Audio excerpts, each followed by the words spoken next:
2-point started, your shot's going. Office still stands for time? No.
Good evening, everybody. Hope you all are doing okay. Yeah, it's crazy. It's pretty much a year. A year's gone by. Thank you, everybody, for hopping in. Say what's up to everybody. Thank you for all your support. Appreciate you. Thank you for all your prayers, too.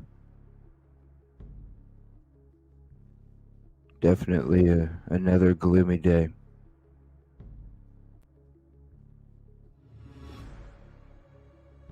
Another gloomy day, that's for sure. Good evening, everybody. What's up, Detective Golden Ticket number 3, Caddy with ticket number 5. Thank you for all that. Look at that. Looks like a bag of candy with a message. What's up, Kelly Miller, ticket number 2. Appreciate you. Skittles True Crime. Skittles Crime, ticket number 7. Thank you. What's up, Angela? Angel Coleman. Thank you for hopping in. Let me put my glasses on. Hold on.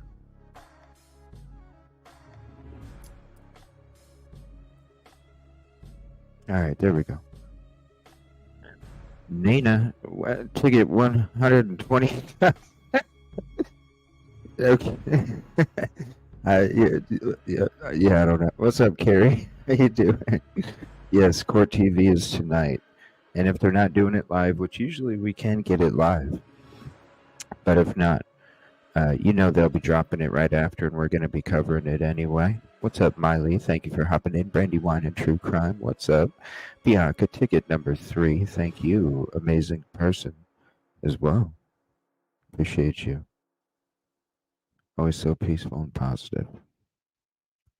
Katrina Miller, what's up? Tiffany, how you doing? How you doing? Showtime. Gotta be a little quiet, though. What's up, Deborah? How you doing? Thank you for hopping in. Oh, yeah. So we got a lot of stuff to go over tonight. I got a lot of stuff for you as well. So even if they don't do a live offering for us, we got plenty of stuff to fill it in. Plenty of stuff. Detective, you sound so sad. Oh, no. It's just, I don't know. Ever since yesterday, you could just feel it in the air. I don't know how to explain it. You just feel it. Hugs to you guys. Hugs to the community, hugs to the family, hugs all over the place. Yeah, it's just the last couple days, it's just been really freaking windy, cold, gloomy. Barely even see the sun. What's up, Mama J? Barely even see the sun. I know, you can just feel it. It's in the air, you know? Definitely in the air. What's up, Kip Kitty? So, I will keep double checking to see if we can get this live. And I will constantly be double checking to see when we get whatever it is dropped. So that way we can all watch together.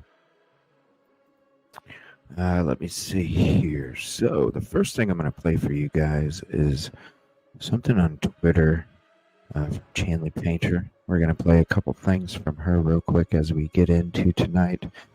And like I said, I got plenty of stuff to fill in before and after the Court TV special, but we will be going to the Court TV special when it does drop, and we will be having a lot of Court TV content tonight to go with the Court TV special. So thank you all for coming in to hang out. A couple things. We're going to be going through some New York Post stuff, a couple videos from Court TV, some press conferences, some different videos bringing up some different subjects when it comes to everything we're talking about, some more IGG stuff. Caddy and Detective Golden, do me a favor. If you guys can drop whatever rabbit hole you guys were talking about, and maybe we can look that stuff up too. I've got plenty of old stuff saved as well. I was doing a lot of prep today. And yeah, shout out Core TV. Doing a lot of prep today. And I found a lot of old press conferences and things like that too that I thought we would watch as well. I was like, oh my gosh, I didn't even have these saved to my old notes, fresh notes. What's going on here? So some new stuff. And we ain't even cracked the 200 as much as I thought we would, but we've been busy, so it's all good. We got plenty more to get to when I get back home. Plus, I can't wait to upload all of that beautiful footage that I got. That way you guys can see it all in its clarity. We're going to be trying to play a little bit of it tonight because I'm going to be in a certain part of the show. I am going to be going back to the part where I drove through WSU campus, driving through the streets, and where BK was supposedly at. We will be having a BK route real time. I'm going to have the before and the after route for you guys all put together when I get back to the studio. But you're going to have the real time in the 2 o'clock hour, and then the real time in the 5 o'clock hour, the 4 to 5 o'clock hour when he was supposedly leaving. So I'm going to have all that for you. That'll be put together in one thing. I'm not doing that live. I already got some of it. And then, because it's in 2 parts. So I still have the other half to do, and then I'll have that done, and I'll show that once we get back to the studio. Also, I am going to be going to the vigil. You all know that. One thing I'm not going to do is I'm not going to take photos or videos while I'm there. This is about them. This is their day. This is about them. This is not at them. So I don't know. There's no reason to be having cameras and microphones all over people when this is their day. So I'm just going to be there to support. I'm bringing you guys with me in spirit. And it's about them. So I'm going to make it about them 150. The vigil's tomorrow night from 6 o'clock to 7 o'clock Pacific. That's right, Kelly. I'm not there to, I don't need to say that. I'm not there for that shit.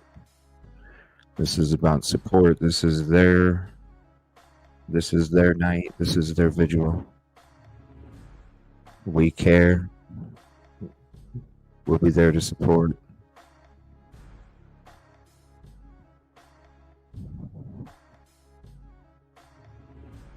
And just know, from 6 to 7 Pacific, your spirit, through me, being there, just know that you'll be there as well in thought, because I'll be thinking about all of you when I'm there, thinking about all of them. What's up, Yelly? How you doing? Hi, I'm fine. My allergies are still bothering me, but I'm all right. Yeah. Yeah. But I got plenty of stuff for you guys tomorrow, so don't worry. Got some cool stuff coming up. Oh, it is freezing. So is that air quality getting better, or was it worse, or is it still seems the like same? it's getting worse. Oh, really? Worse? The sky was all like orange, and then there was another fire that shut down the 10 freeway in LA. So it's just where air quality has been just terrible. My eyes burn, everything. I didn't take Claritin tea today, but I had to yesterday. I was just miserable most of the day.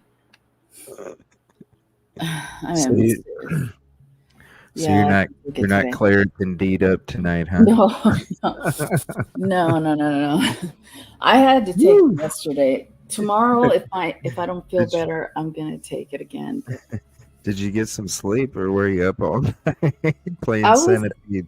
No, I haven't played Centipede in a long time. That was a video game I used to play. No, I was what was I doing? I don't remember when I fell asleep. At but 3 in the morning? TV. No, God, I wish. Like BK, vacuuming at 2, 3 in the morning. Detective Golden says she got some Claritin ordered. Oh, family pack. Well, you can only get it in like 15 pills per month or something, or 15 pills per purchase. Oh. Yeah. Oh, because they use it for other stuff. They use it for I got you. Well, there's a couple sneak peeks for this Court TV. Now, this Court TV special is supposed to happen in about 10 minutes. So I'm thinking, you know how like whenever they drop the live streams of the court hearings, it's always on Twitter before it is on YouTube. So I'm thinking in 15 minutes, I'll double check to see if it's on Twitter, because it might be on Twitter before YouTube.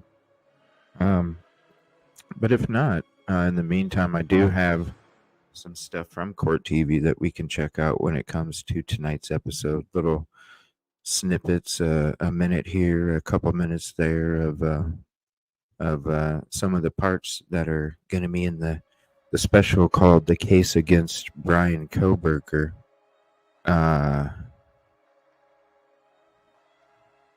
It's going to be interesting. I'm glad they got Chanley and Vinny on there to kind of balance it out, because I don't know, sometimes Vinny he gets going with his passions a little too much. But this is the first one. This is on Chanley Court TV, Vinny Politan, Julia Court TV, but mainly Court TV. So if you want the link to this, here is this link. And we're going to watch this real quick. And then there's another one that's like 2 minutes that we're going to check out too. I see a theme with him for years in his online writings of going back and trying to make sense out of himself. And I think he was in that category of, I'm studying all this because I want to understand myself. And so I think that was driving his research. There's also, in a rather perverse way, perhaps an attempt to develop some sense of camaraderie with other people and to get a sense of maybe I'm really not the only one who has these thoughts and feelings and experiences. What do his studies tell you about Bryan Kohberger? It's not that unusual for sadistic killers to study criminology. We think of the BTK killer in Kansas, the Golden State killer in California.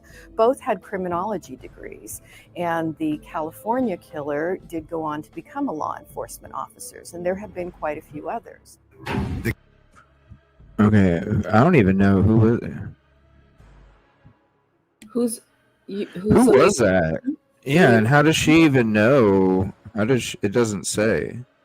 Who is she, and how does she even know what he's even? Well, I don't know. I think where's she even getting this at? I think she's like some authority on serial killers or something. Oh, really? I think. I don't know. I don't know. Well, I mean, maybe she, but I she mean, looks familiar. I don't. How do you? Well, the suit jacket definitely matches the hair, so it matches. I don't know who she is, and how does she know? I mean, I'm going to listen to that again. It almost seems like she knows Kohberger or something. Hold on. I see a theme with him for years in his years. online writings For years. of going back and trying to make sense out of himself. And I think he was... Okay, so is she going off of the HTC chat? Probably. You know, the visual snow? Visual snow? Yeah, and I don't know that yeah, okay. I don't think that counts as years, but maybe she has other information like his journals or something. I mean, or maybe I read it personally. I don't know. I mean, I read it. I felt for the dude. You know what I mean? I'm like, damn, bro. I know. Shit. I think I know who she You're is. You're screaming for help. Name. She's the what? Yeah. No, I. Yeah. Yeah, is that the aunt? Right? Is that the aunt? No, the aunt had blonde hair. Is that the aunt? Whoa! Is that maybe? Hold on a minute. Is that maybe no? Because the aunt wanted to remain anonymous. The aunt. That's good. The aunt wanted to remain anonymous, but I don't know. Maybe it is. Is it the aunt? Hold on a minute. I'm not sure. No, because I think she said she studied. Hold on. I see a theme with him for years in his online writings of going back and trying to make sense out of himself. There's so many, you know? And I think he was in that category of, I'm studying all this because I want to understand myself. And so I think that was driving his research. There's also, in a rather perverse way, driving his research so if they're referring to the FBI questionnaire, they're supposed to do that they have for SKs. I mean, that's an FBI questionnaire for SKs. It's a general questionnaire. Yeah. So like, why wouldn't somebody that also is interested in law enforcement want to go and get an example from the highest agency? You know what I mean? Why wouldn't they? Well, I think they're supposed to do this. That whole research questionnaire, that's part of his They're blowing it out of proportion. I mean, at first, when it first came out, that was when I was into the MSM shit, and I was like, oh my gosh, look at this. He's sitting there asking these freaking questions, like, how do you, like, you're gonna know, like, and then you start to look into it, and you're like, oh, it's just a questionnaire. It's a general questionnaire. Okay. All right. What Let me was see. okay? Can't believe court TVs. What's up, Lauren? You can. We'll see. Well, that's the thing. That's what I've been telling people forever. I was like, look, out of all them people, I've been saying innocent until proven guilty the whole damn time, so I ain't got to worry about taking my shit down for defamation. I ain't got to worry about it. I mean, Shit. All these other people, they're going to be scrambling like crazy. If this dude gets let go, all these other people are going to be scrambling like crazy trying to go through all their freaking videos, trying to, like, me, I'm innocent until proven guilty. I ain't got to worry about shit. yeah, let's see who this lady is. Her name is starting to I don't come. know who she is. You know who she is? Well, I think I've seen her like in ID Discovery channels, but maybe with a different color hair. Does anybody know who she is in chat? Do you guys know? I'm gonna play it again here real quick. I see a theme with him for years in his online writings of going back and trying to make sense out of himself. And I think he What's up, was in Katrina? that category of, I'm studying all this because I want to I understand think he was myself. in. Okay. And so I think that was driving his research.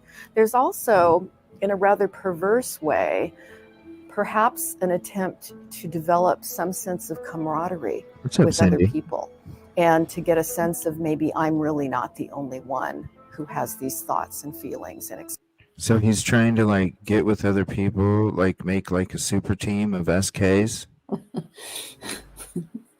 like the Power Rangers, but the SK edition.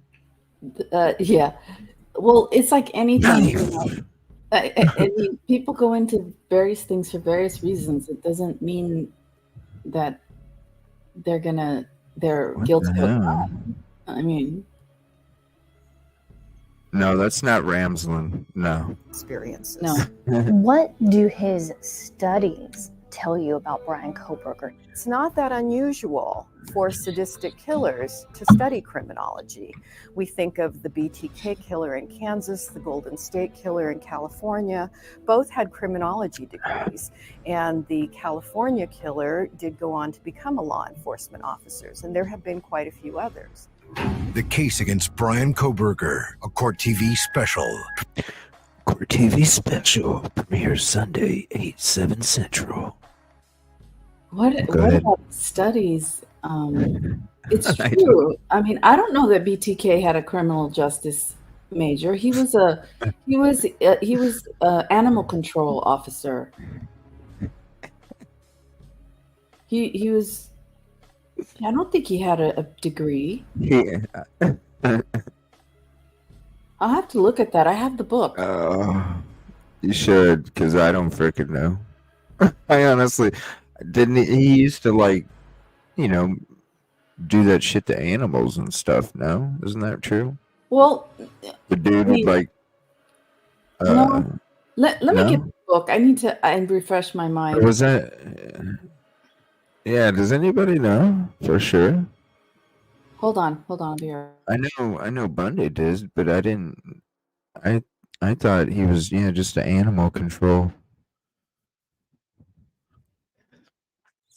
All right, she's gonna look that up real quick. This is another one. This has Jeremy, if you guys remember him. Jeremy Poor Reagan lived near the house on King Road for a few years and saw a lot. Tell me about the house. What do you know about the house? So when I moved here my first year, that house was not super bad, notorious for, like, students going in and out partying all the time. My second year, there was a ton of people all the time, in and out constantly. And then my third year, which is the year that all this happened, it was much more similar to the first year I was here. They did have more stuff going on there, but they were definitely nowhere near as loud, as crazy as that second year that I was here. Does the fact that so many people were in and out of this house factor into the case against Brian Koberger? The fact that this Kings Road house was a party house is a huge big deal because it expands the universe of suspects. Who was there at the time of the murders? What was their connection to the victims? Who had access to this home before? Did they have possible motive to kill? For months, we've been calling this a party house. This is a party venue. One of the most important parts of this case is that DNA. And what we know is this is a party house. We know that there were hundreds of kids in this house. It could even have included him. And the thing is if he was in this house, are you suggesting that these 4 know everybody who's been there? I doubt that. And as a result, if he says, I was in this house before, that's why my DNA is in this house. Now we talk about that, and we talk about DNA transfer, and all of a sudden, you might have a completely different trial. Boom. And you know why? And this is why.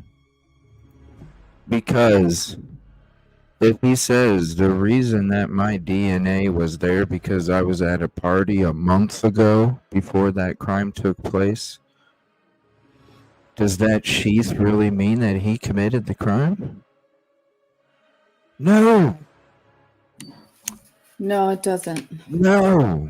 And if you want to go on the DNA, and I think it was Katrina that brought it up in chat a couple nights ago, if you don't have the DNA in the PCA, do you even have the okay? And like what you said, Yoli, how many times did they have to try and push that through to get the okay to get the arrest of BK? Right. And I bet you it was the DNA being put on there that then said, okay. That was the additional Right. probable cause. Right. Yeah, I'm looking at this book here, and I don't see that he was an animal control officer, and he was the president of a church, BTK killer. I don't know that he had a criminal justice degree. He did. I'm not seeing that. So yeah, it's a totally different case. So what if he was there? What if, like they said, it was a party house? He could have went there with somebody that was an acquaintance. I was at a shit ton of parties a long ass time ago. I'd be at people's parties. I didn't even know who was throwing the party, but I'd be invited. You know, it's not like I knew him, seen him, probably never seen him again. I just was at a party, whatever. It could easily be like that. Or just like I said the other night, what if he gave it as a gift and one of them tried to use it to defend themselves when the crime was taking place and the person that committed the crime was like, a souvenir. Yeah. Yeah. And that's why you can't find the weapon. Because the person that did the crime took it as a souvenir. Yep. Oh, they tried to fight back with this. Let me take it as a memento, you know? Like, this is what they tried to fight back with, and I still succeeded. Why wouldn't they take it if that's what happened? I mean, there's so many possibilities with it. So, yeah, if they're going to attack the DNA, they're going to attack that like they have been. Like you said, Yoli, they're getting them to the point where they're either going to say the documents are being dropped and it's going to show a bunch of nothing, or they're going to admit that they don't have anything. And if either one gets attacked, again, what kind of trial do you have then? You have a trial based off of video surveillance without a clear photo.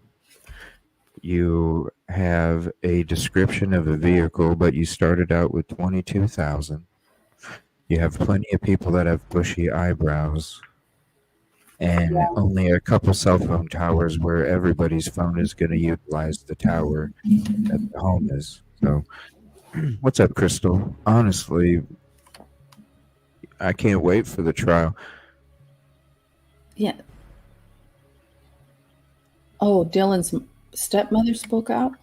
Well, yeah, I do have that article if you guys want me to read it. Give me 1 second. I got a few articles to read tonight as well. One about DNA evidence alone might not be enough. Defense is going to jump on surviving roommate Dylan Mortensen's statement, potential Idaho party house as a defense, and also the stepmom speaks out. So I got a few articles to read here real quick. Let me double check. I'm going to see if this Court TV thing is showing anything live. Give me 1 second.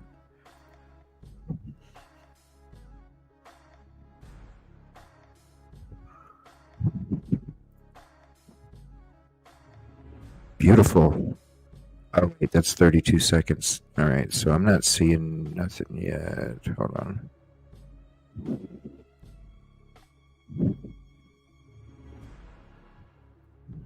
Did it just start? Oh, it did.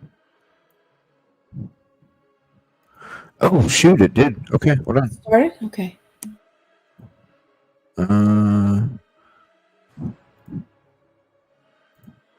Yeah, we get it live. Right on. That's what I was saying. Here we go. Live.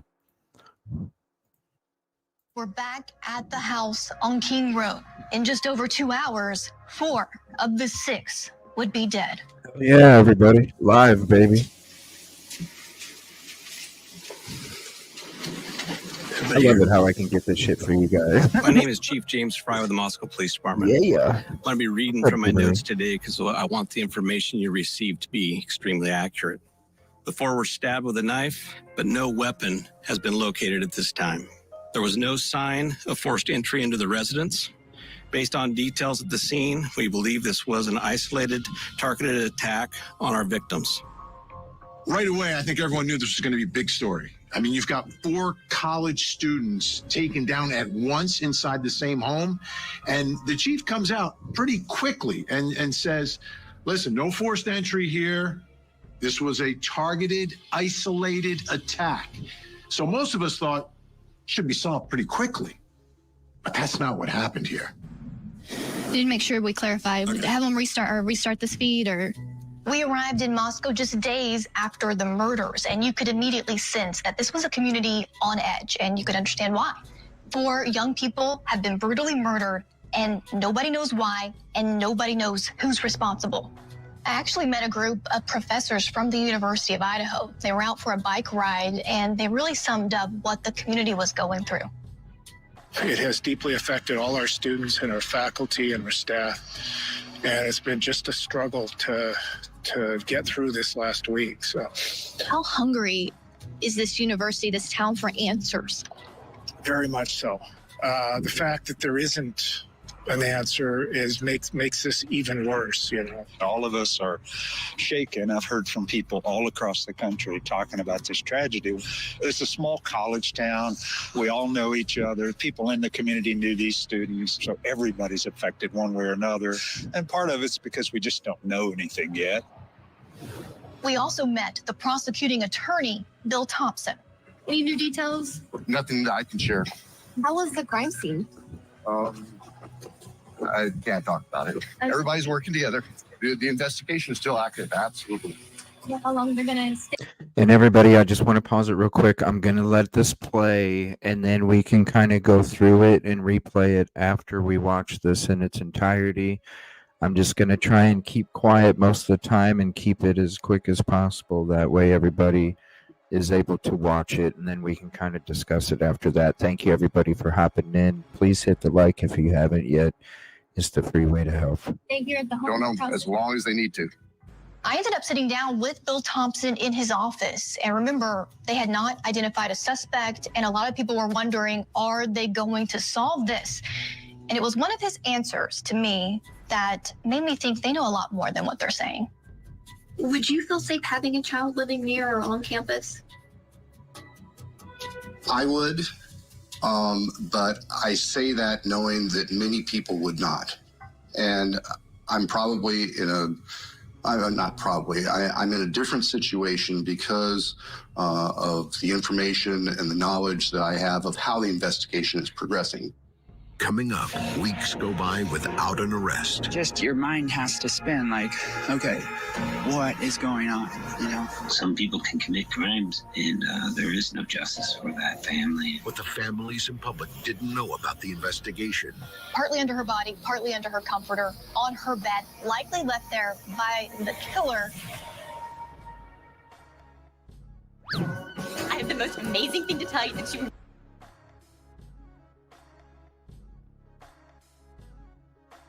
Killer.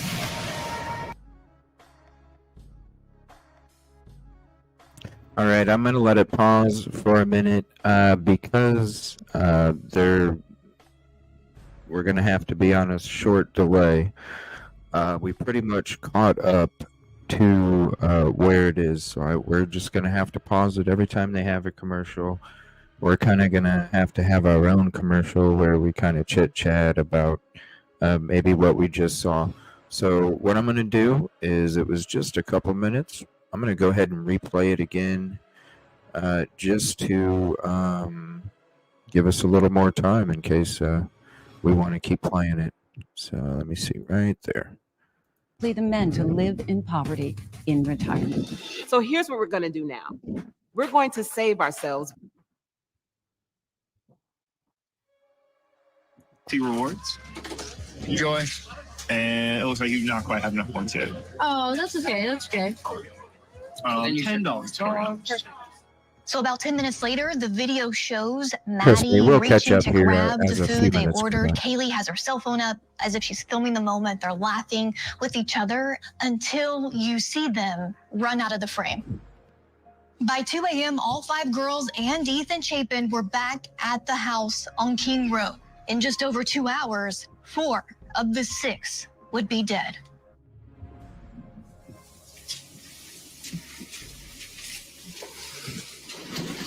Everybody here? My name is Chief James Fry with the Moscow Police Department. I'm going to be reading from my notes today because I want the information you received to be extremely accurate. The 4 were stabbed with a knife, but no weapon has been located at this time. There was no sign of forced entry into the residence. Based on details at the scene, we believe this was an isolated, targeted attack on our victims. Right away, I think everyone knew this was going to be a big story. I mean, you've got 4 college students taken down at once inside the same home. And the chief comes out pretty quickly and says, listen, no forced entry here. This was a targeted, isolated attack. So most of us thought it should be solved pretty quickly. But that's not what happened here. We need to make sure we clarify. Have them restart this feed, or... We arrived in Moscow just days after the murders, and you could immediately sense that this was a community on edge, and you could understand why. 4 young people have been brutally murdered, and nobody knows why, and nobody knows who's responsible. I actually met a group of professors from the University of Idaho. They were out for a bike ride, and they really summed up what the community was going through. It has deeply affected all our students and our faculty and our staff. And it's been just a struggle to get through this last week. So, How hungry is this university, this town, for answers? very much so. The fact that there isn't an answer makes this even worse, you know. All of us are shaken. I've heard from people all across the country talking about this tragedy. It's a small college town. We all know each other. People in the community knew these students, so everybody's affected one way or another. And part of it's because we just don't know anything yet. We also met the prosecuting attorney, Bill Thompson.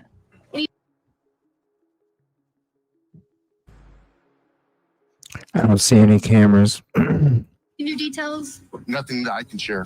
How was the crime scene? I can't talk about it. Everybody's working together. The investigation is still active, absolutely.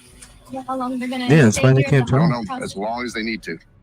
I ended up sitting down with Bill Thompson in his office. And remember, they had not identified a suspect. And a lot of people were wondering, are they going to solve this? And it was one of his answers to me that made me think they know a lot more than what they're saying. Would you feel safe Right. having a child living near or on campus? I would, but I say that knowing that many people would not. And I'm probably in a, I'm not probably, I'm in a different situation because of the information and the knowledge that I have of how the investigation is progressing.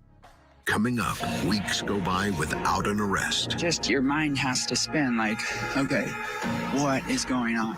You know, Some people can commit crimes, and there is no justice for that family. With the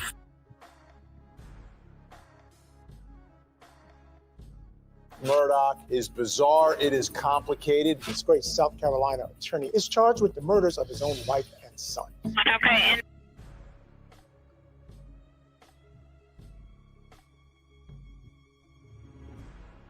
Just fast forwarding through the commercials here.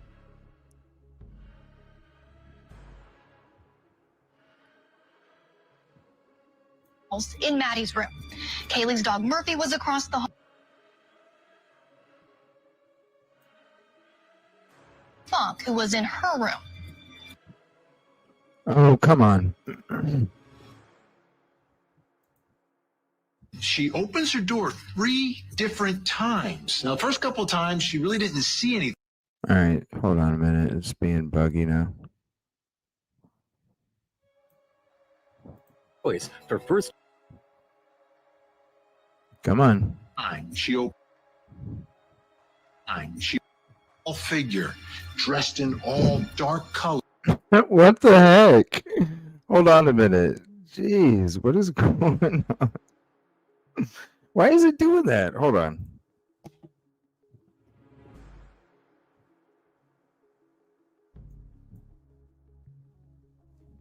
He's this man all in black, and all you really see are his eyebrows, and he's tall and he's big. And he just killed 4 people with a knife. He walks right past you and out the door. How close to death were you? It gives me shivers to just think about what that is. And that must just roll through her head every single day. Yeah, that's gonna stick with a jury. According to investigators, Dylan described herself as being in, quote, frozen shock when she saw a man inside her home in the middle of the night. She was so scared, she locked herself in her bedroom. But the thing that raised eyebrows is that nobody did anything about it. In fact, 911 was not called until noon the next day, about 8 hours after the estimated time of the murder. Some people, when they're very frightened, they just shut down and they tend to isolate and hide, and basically it's a seeking safety response. There you She go. had been drinking or under the Now I influence of remember something. her. She might have just shut down because she really didn't know what to do. The major piece of evidence that the public didn't know about was a knife sheath left behind likely by the killer. It was found partly under Madison Mogan's body and the comforter on her bed. On the snap of that knife sheath was DNA. So investigators had DNA from the crime scene, and they took the DNA and they ran it through the National Crime Database, and there were no hits, no matches. But the DNA was still useful because you could eliminate potential suspects. And there were a lot of them. Not only ones that law enforcement was looking at, but a whole bunch that people online, all those true crime sleuths that are out there, were looking at as well. I'd made a video a few weeks ago. Jeremy Regan was included in that video, and a lot of people since then have said that he seemed very suspicious or he was the murderer. Oh, wow. Is that My where name it is Jeremy started? Reagan, and I live just a couple doors down from where the murders happened. Yeah, I first this met guy. Jeremy Reagan about a week after the murders. He was a neighbor of the girls on King Road. Once people saw Jeremy on camera, many started to speculate that he possibly was the killer. What was it like to be accused of something so horrible? Offensive. They watched my interview and they said, hey, he's kind of weird. It must be him. And so then they dug into everything I ever did on social media, stuff that my parents had posted about me, taking everything super far out of context. For some people, it was definitely worse than others. I know the various Jacks and Jakes, they got hammered. Jack Decor and Jake Schreiger. These two guys are the boyfriends of Kaylee and Maddie. As a matter of fact, Jack shared a dog, Murph, with Kaylee. So a lot of people are looking at them, and investigators looked at them as well, but cleared them. So law enforcement says these guys are innocent. But the folks online weren't convinced. There was also Jack Showalter, who was at the food truck when Maddie and Kaylee were there. He became known as Hoodie Guy. So people were analyzing the food truck video, and they thought he looked quite suspicious. You know, there's been a lot of speculation and rumors. We're the official source of information. Individuals who are being harassed in this situation, people need to be careful. Another early focus of the investigation was video. Detectives gathered recordings from homes, businesses all around the time of the murders in that area. And one thing stood out. One vehicle stood out. That was a white Hyundai Elantra. We're looking for that car because we believe through our investigation that that car was in the area during the time of the murders. According to investigators, beginning at 3:29 Ooh, a.m., look at the white this. Elantra made Wow. 3 separate passes by the house on King Road. Then at 4:04, they say it was back for a 4th time, stopping in front of the house before traveling on to do a 3-point turn. Right. It then drove past the house again and out of the camera's view. At 4:20, it was back in view and leaving the area at a high rate of speed. So everyone's See? Parked in the frickin' back, people. looking for this car, this white Parked in the Elantra. back. And there's an officer, a campus police officer from Washington State University, across the state border, who decides to run a list of all the white Elantras on campus. And he finds one. It's registered to a guy named Brian Kohlberger. They end up finding his car in the parking lot of Kohlberger's campus apartment. When they run his name, they find that he had been pulled over twice in the months before the murders, once in Moscow and once in Pullman.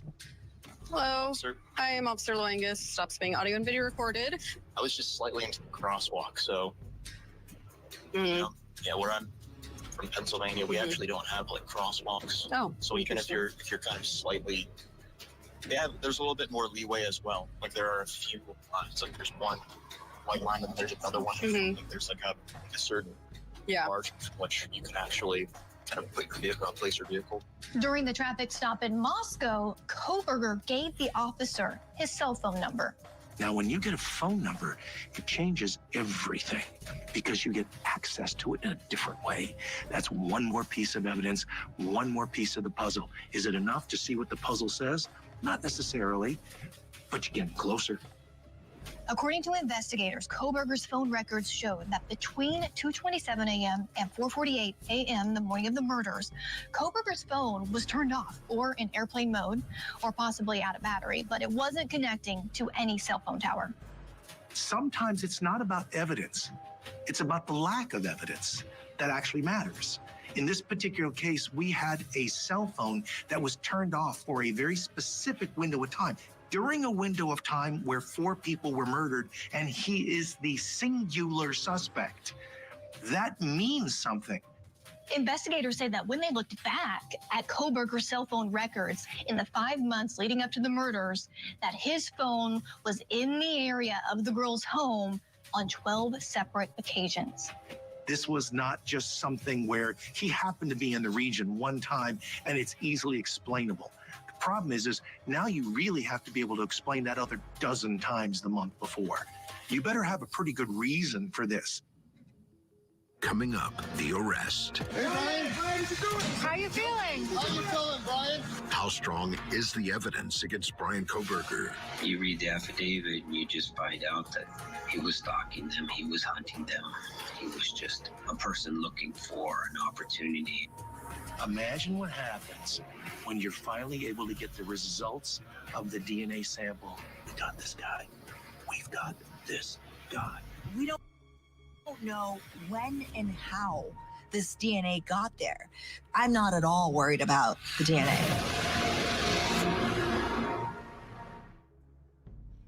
All right, and I'll leave it sit there for a minute.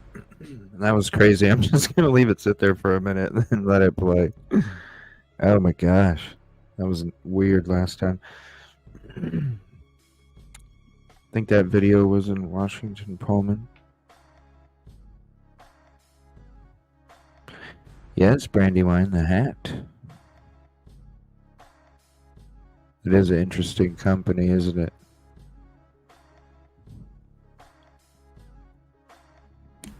This is Yeah, a are you guys talking about good Hex? episode. Yeah. Oh, yeah, I don't know anything about that company.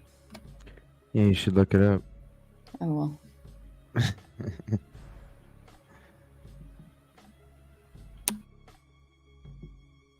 Yeah, and he called him Murph. He called the dog Murph. Yeah. Well, Vinny, Vinny's got street cred. You know that.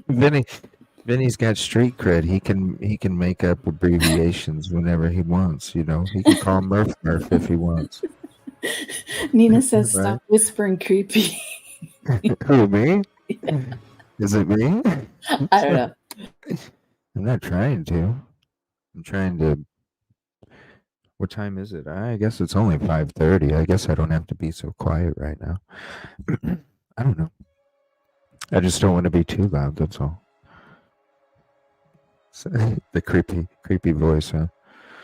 All right, let's go ahead and I'm gonna mute this and just let it play. And we'll again, like I said before, we'll watch it again.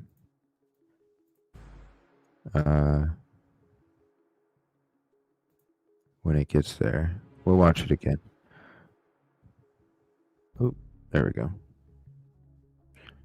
Whoa, Vinny looked old or young as hell back then. That's crazy.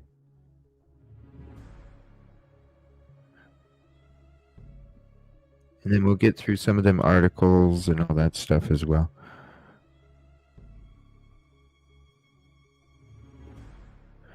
We got 4 different articles, different videos I want to show you guys. Very good production, though, from Court TV so far. I like the car animation. That was cool. Hopefully they do one when the car's leaving the crime, too. It was pretty neat, though.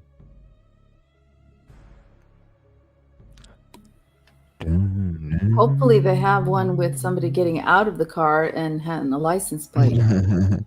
Well, did you notice they said that they had the surveillance of the car going around and up and then back behind the property, then around and curving around at a high rate of speed?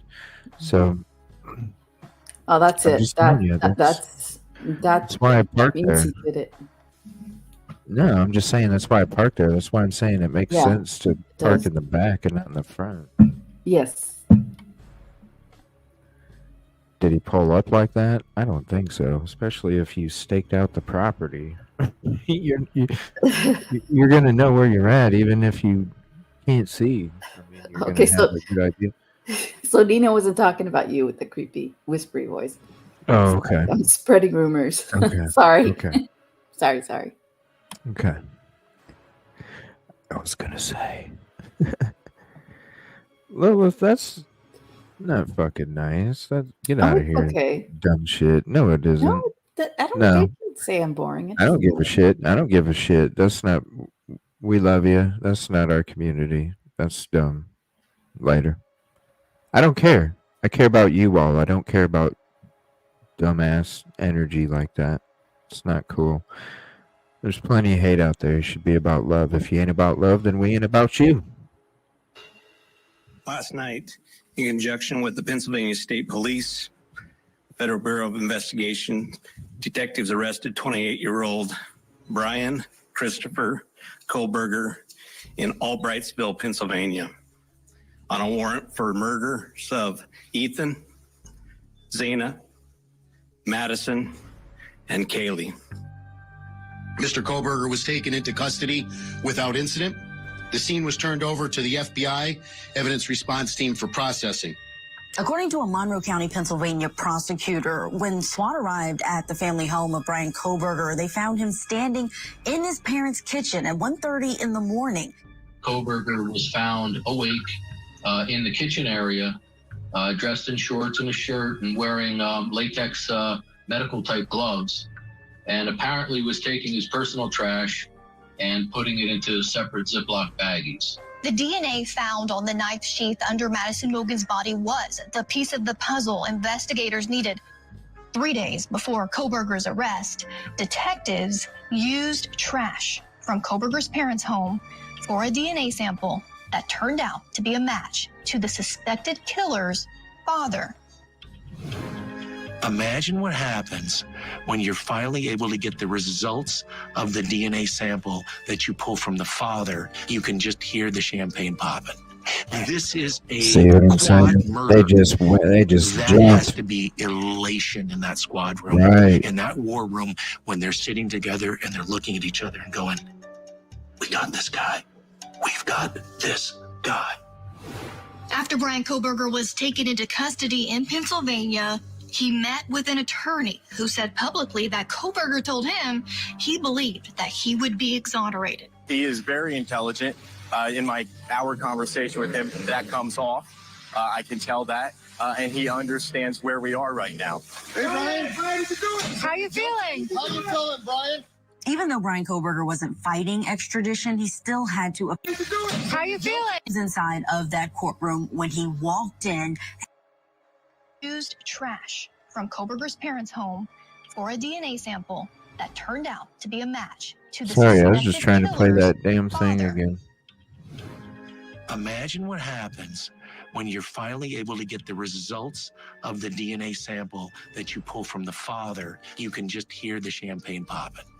This is a This part right here. quad murder. That has to be elation in that squad room, in that war room, when they're sitting together and they're looking at each other and going, we got this guy. We've got this guy. Yeah, that's how they did After it Brian too. Kohberger was taken into custody in got this Pennsylvania, he met with an attorney who We said got publicly that this Kohberger guy. told him he believed that he would be exonerated. He is very intelligent. In my hour conversation with him, that comes off. I can tell that. And he understands where we are right now. Hey, Brian, how you feeling? How you feeling, Brian? Even though Brian Kohberger wasn't fighting extradition, he still had to appear in a Pennsylvania courtroom. I was inside of that courtroom when he walked in, and everyone was able to see him for the first time. His mother broke down into tears. The Kohberger family, they were sitting on the front row of that courtroom. He made sure to make that eye contact with them, and he kept looking at them. Well, yeah. Big breaking news, folks. Just Sorry, moments Brandon. ago. Here it is, the arrival of the accused Yeah, we did that live killer too. in Idaho. Yeah, It was quite a scene when Kohberger arrived back always in live on Idaho. this show. He was taken off the plane in Pullman and put into a pickup truck, and then a caravan of law enforcement vehicles drove him into the Latah County Jail parking lot where media and even members of the public were outside waiting for him. The next time we saw him would be in a courtroom. The maximum penalty for that offense, if you plead guilty or All are cut found up guilty, in is the up to jailhouse death razor. and/or imprisonment for life. Do you understand? Yes. Unlike in his Pennsylvania appearance, where Kohberger looked back to see his family in the courtroom, he seemed to make a point in Idaho not to do so, likely because he knew the victims' families would be in the gallery. That's a good I feel like question, he's Echo. scared to look at me in the eyes and start to Why'd they have to get understand it from what's the garbage about and to not the happen to him. apartment? You know, he picked the wrong family.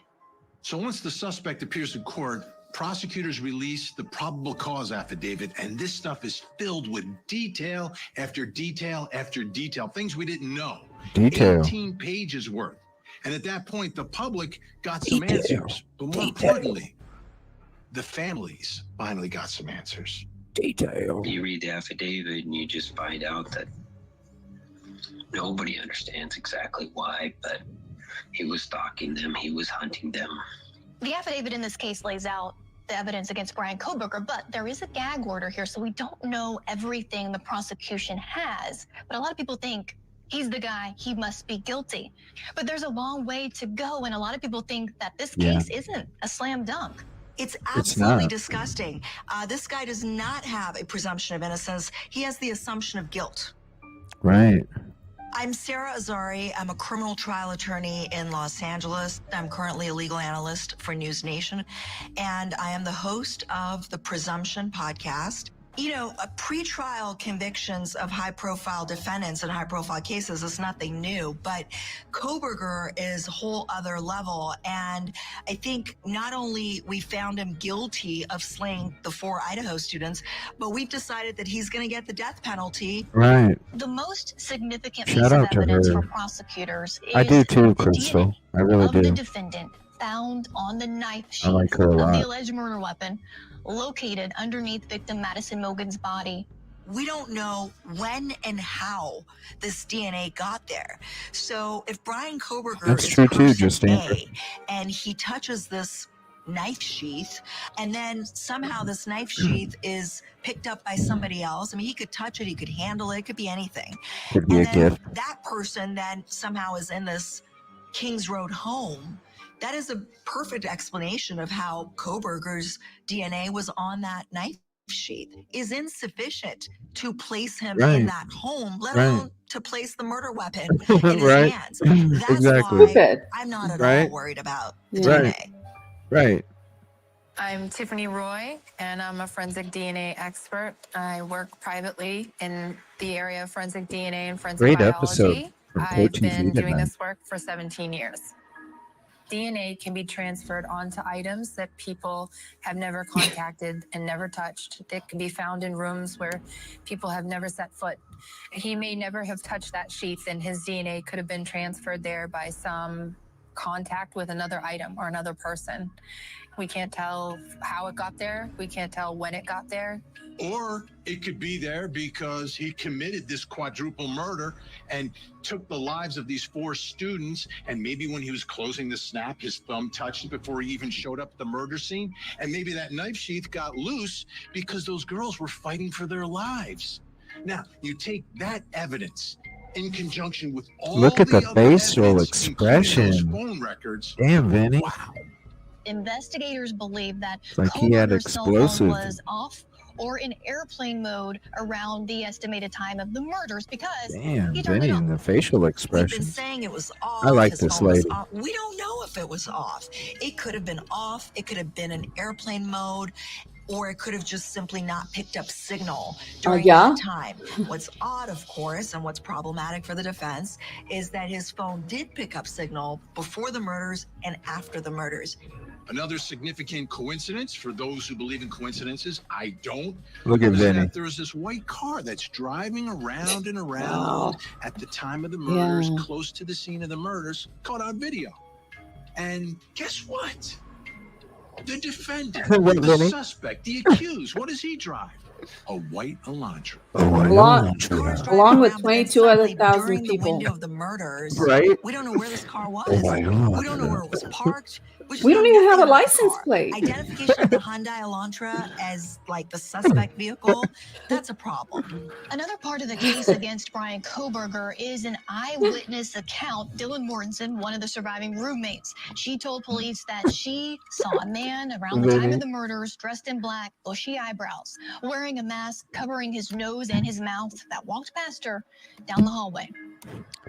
And then we have Dylan, Thank God we got surviving Susan roommate, and and she's Chandler, so you know, afraid to that she balance goes it out. back in her bedroom and locks herself up, and then doesn't call 911 for 8 hours later. Mhm. Okay, that is highly unusual. We look to expected Right. behavior, expected response, reasonable response. That is what makes sense to jurors. Jurors are normal people. So you tell them a story, it better make sense, right? And it doesn't make sense. Credibility always matters with witnesses.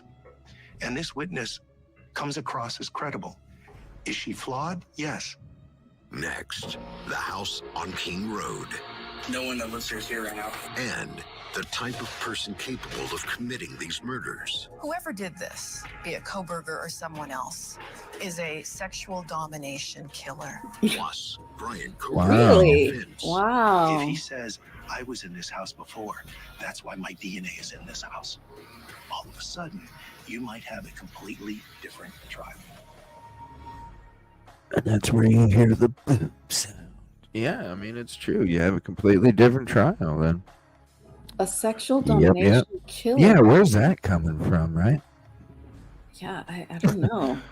Because what happened that made them determine that? Thank you, I Kid have Kitty, no for the idea. gifted Prime. Thank you, Sudi. Ticket number 78. Appreciate that. To Angel Coleman. Cindy. Oh, wow. To Crystal. Damn, look at that. Nina got one, too. Damn.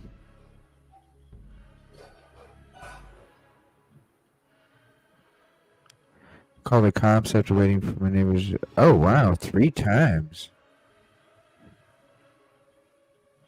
Damn.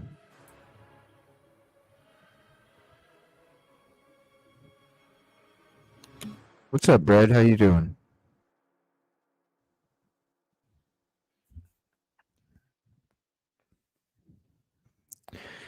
Man. Yeah, I'm not really trying to pause it too much just because then it kind of goes crazy, but we'll rewatch it, kind of discuss it. We'll break it down into segments, discuss it. Before we do that, though, I'm going to read a couple articles. Then we'll go ahead and break down the Court TV thing in segments. What's up, Ray? How you doing?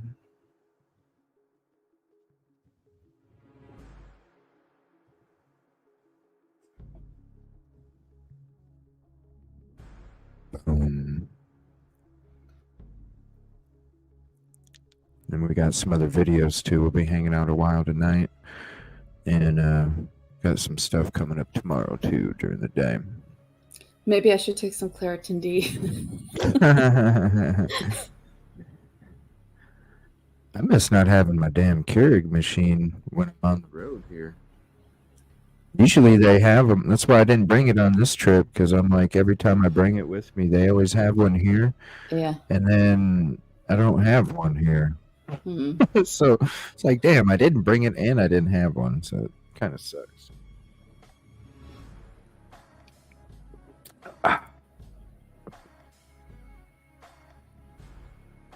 Just waiting for this to come back. I appreciate that, Cindy. I did a lot of work outside of the show today. Got a couple more days of work to do here.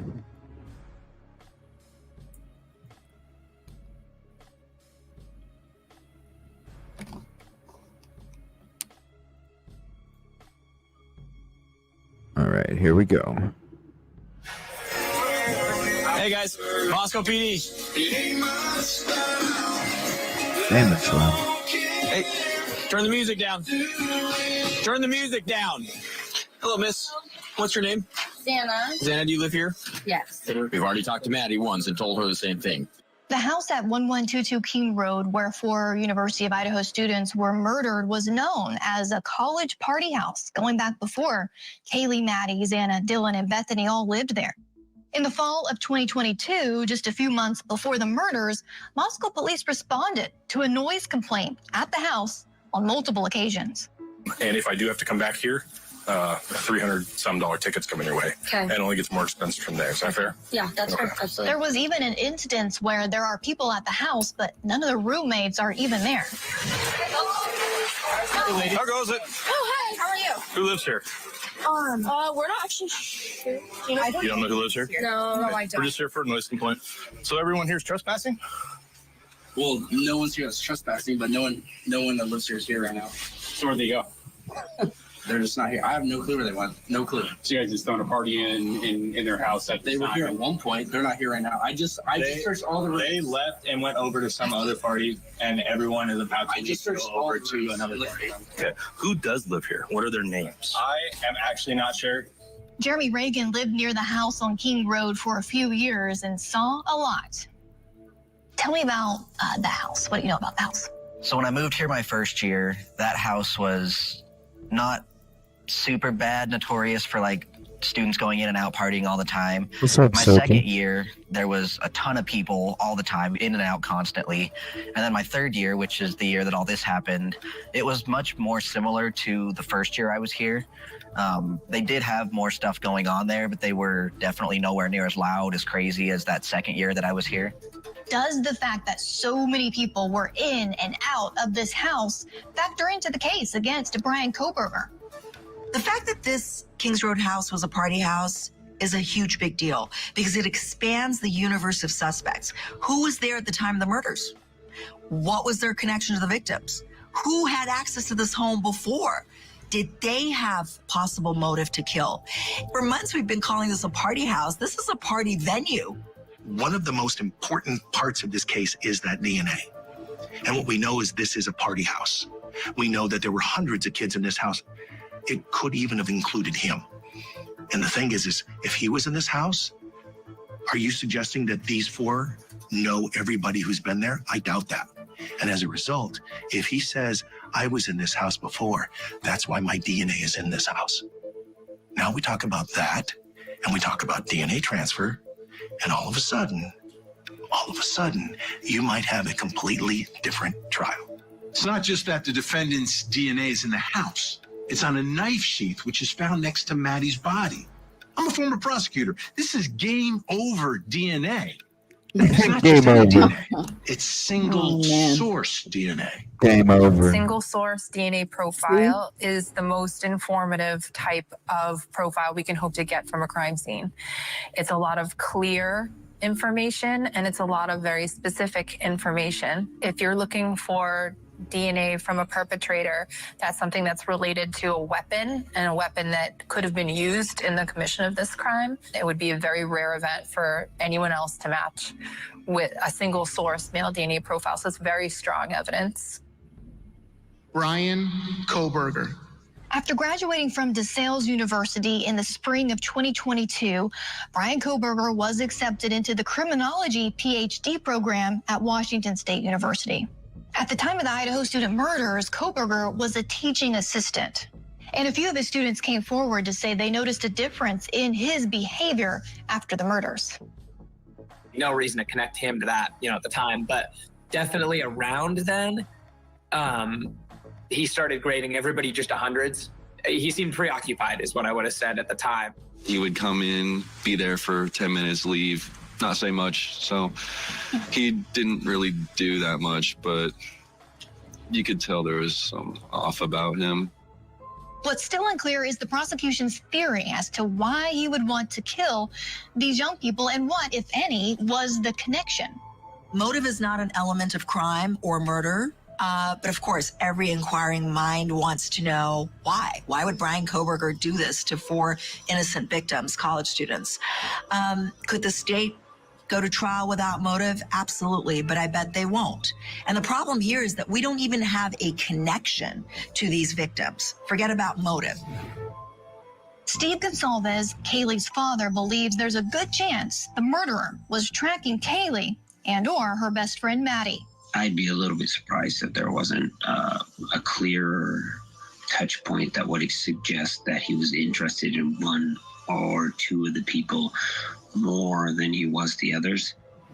An Instagram account that was taken down shortly after Koberger's arrest with the username of Brian Koberger was following several members of the Koberger family. The account also followed Madison Mogan. I'm Benjamin Mogan. I'm Madison Mogan's father. I first met Maddie Mogan's father, Ben, at the Mad Greek restaurant a few weeks after the murders. Maddie and Xana both worked there. It's a popular restaurant in downtown Moscow. Tell me about what a beautiful person she was. She was so great. She lit up every room she'd come in, and she was just so positive and fun, and we love her and miss her so much. The Mad Greek restaurant. It's also one of the first places that comes up if you search for vegan food in Moscow. We know Brian Koberger claims to be a vegan because he asked for a vegan meal plan at the jail. So maybe he did see Maddie and Xana at the Mad Greek and sort of became obsessed with them. But prosecutors made a point in their probable cause affidavit. They went into detail about this Reddit post that the defendant allegedly made, calling out to criminals to provide him with the reason why they chose their victims and committed their crimes. Now, I understand he studies this stuff, but this is still a little strange. Sounds like he's looking for the reasons why people do the things that they do, maybe to answer the question for himself. maybe to explain for him why he's motivated in the way that he is. Are you trying to figure out who you are, or are you trying to figure out who they are? And in this particular case, I think the prosecutors are going to say, yeah, this was about him trying to figure out who he is, because we can tell you who he is. He's this guy. I am Siobhan Scott. I am a psychotherapist from Portland, Oregon. So what are your thoughts about this Reddit post? I see a theme with him for years in his online writings of going back and trying to make sense out of himself. And I think he was in that category of, I'm studying all this because I want to understand myself. And so I think that was driving his research. There's also, in a rather perverse way, perhaps an attempt to develop some sense of camaraderie with other people and to get a sense of maybe I'm really not the only one who has these thoughts and feelings and experiences. What do his studies tell you about Bryan Kohberger? It's not that unusual for sadistic killers to study criminology. We think of the BTK killer in Kansas, the Golden State killer in California. Both had criminology degrees, and the California killer did go on to become a law enforcement officer, and there have been quite a few others. So I think there are three reasons people study criminology. The first is because they're altruistic and they really want to make the world a safer place. So they have good motivations. The second reason is because they're absolutely fascinated by the criminal mind, which can be a fine reason, but the dark side of that is they're trying to figure themselves out. And the third reason is because they have a plan to commit crimes and they're studying police tactics and procedures so that they can become a better criminal. And if Kohberger is the killer, I think those second two reasons would be at play. Whoever did this, be it Kohberger or someone else, is a sexual domination killer. And this is someone that's created a sadistic theatrical production based on fantasies that he's had for many years. Now, the fantasies serve to meet his emotional needs to express rage at women and to have a sense of godlike power, because others' vulnerability makes him feel invincible and their deaths make him feel like a god. Coming up, the legal battle ahead as prosecutors seek the death penalty. To have a full defense, he absolutely needs to know that this investigation against him was 100% according to protocol. Plus, remembering the victims.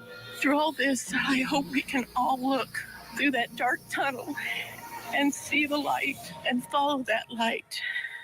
And I pray that we have justice someday. You budget. You pay. Damn, they were just they're tearing into his ass, aren't they? Yeah, well, holy shit! I mean, they're bringing up good points, but dang. Yeah, you know, it's I just get very annoyed when psychotherapists like start, you know, talking about people. I don't think that was Ramsland. That wasn't like Ramsland. That's not Catherine Ramsland. No. So, you know, when they haven't even met, you know, they haven't even met the individual, they haven't seen him speak. I mean, they haven't had a conversation with him.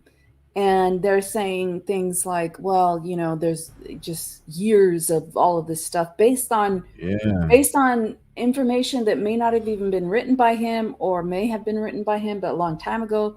And, you know, to have a license, a therapy license, and to be out there, and she should be doing therapy with people. You know, like, how does she know? You know what I mean? How does she know? Like, that's a lot of bold shit to be saying. Like you know, like you study. I think Ramsland has a better idea of what the, you know, exactly than she does. She's talking out the ass, man. Well, and she's making assumptions that as a therapist, you know, Powerful. Who's going to go to her? I mean, who's going to go see her now? If you see this therapist, you know, out there talking about disclosing things about somebody that her opinions about a person she's never met. never evaluated, never had a conversation, never saw interviews of. I mean, that guy hasn't spoken once. The only time you see him talking is when he's getting pulled over by a police officer. I mean, that's not exactly the best time for somebody or for anybody. I mean, you get pulled over by a police That's officer. pretty bold shit. That's pretty bold shit. Yeah, I just know, like, that's a no for me. Therapists and psychologists lose credibility when they start talking about people they've never evaluated. Or, it would be one thing if, like, when the BTK killer was caught and he finally confessed and gave his whole story to the court. Well, then you can look at him and you can say, well, he said this, he said that. But this guy hasn't said shit about why he's in jail. No. And then you got Vinny. I mean, I tell you what, Vinny is doing a fantastic job with his animations, and like, he is selling the freaking story. He is selling it with his facial expressions, his punctuations, his, just all of this shit. Oh, we're back to it. Arrest in December 2022, Bryan Kohberger has made a number of court appearances, and his defense team has filed a number of motions challenging everything from the grand jury indictment against him to how the investigators processed the DNA found at the crime scene. They didn't get a hit for the DNA that was found at the crime scene with the national database. So they moved to a public database, one of those genealogy databases, and they got a hit. And it was for the suspect's father. But now the defense is taking a closer look at that, saying, well, wait a minute. We want to know, and we want to see exactly how you tested all of this DNA to get that result. What's going on in Bryan Kohberger's case that's very concerning is the government does not want to turn over in discovery what all was searched, what databases were searched, and what records were obtained. When you're talking about a defendant's right to a fair trial and his due process and his Sixth Amendment to have a full defense, he absolutely needs to know that this investigation against him was 100% according to protocol and that there was integrity in this investigation. The defendant apparently has an alibi. Now, a little strange here. They say, his attorneys, that he likes to go out at night and in the early morning hours and sort of drive around. And that's what he was doing at the time of the murders. Couldn't have done it. Kohberger's alibi is that he wasn't at the crime scene, but instead he was driving around alone. That statement of his alibi doesn't tell us obviously exactly what time he was driving, where he was driving to and from, and why. I mean, we don't have any of those details. He's not saying something that's completely inconsistent with the evidence. The defense is also claiming that cameras should not be allowed inside the courtroom, claiming Kohberger's every move is being analyzed in a way that's prejudicial. Kaylee's father, Steve Gonsalves, has some thoughts on that. If you're not a personable person and you give off weird vibes, you probably don't want nobody to actually see the truth and see who you are and read you for how you behave. You can't hide the truth, man. I'm so tired of the secretive and all that stuff. I want this stuff to be out in the open. I want all the evidence out. I want it to be clear. I want the community to look at that evidence. And Ms. Taylor, is Mr. Kohberger prepared to plead to these charges? Your Honor, we will be standing silently. A plea of not guilty was entered for Bryan Kohberger after he chose to stand silent at his arraignment. His trial is expected to begin sometime in 2024. Only when Kaylee, you will never be forgotten. We will live right for you every day with your mentality in our mind. We love you so much. She embodied her own sunshine, and that's when her skies became limitless.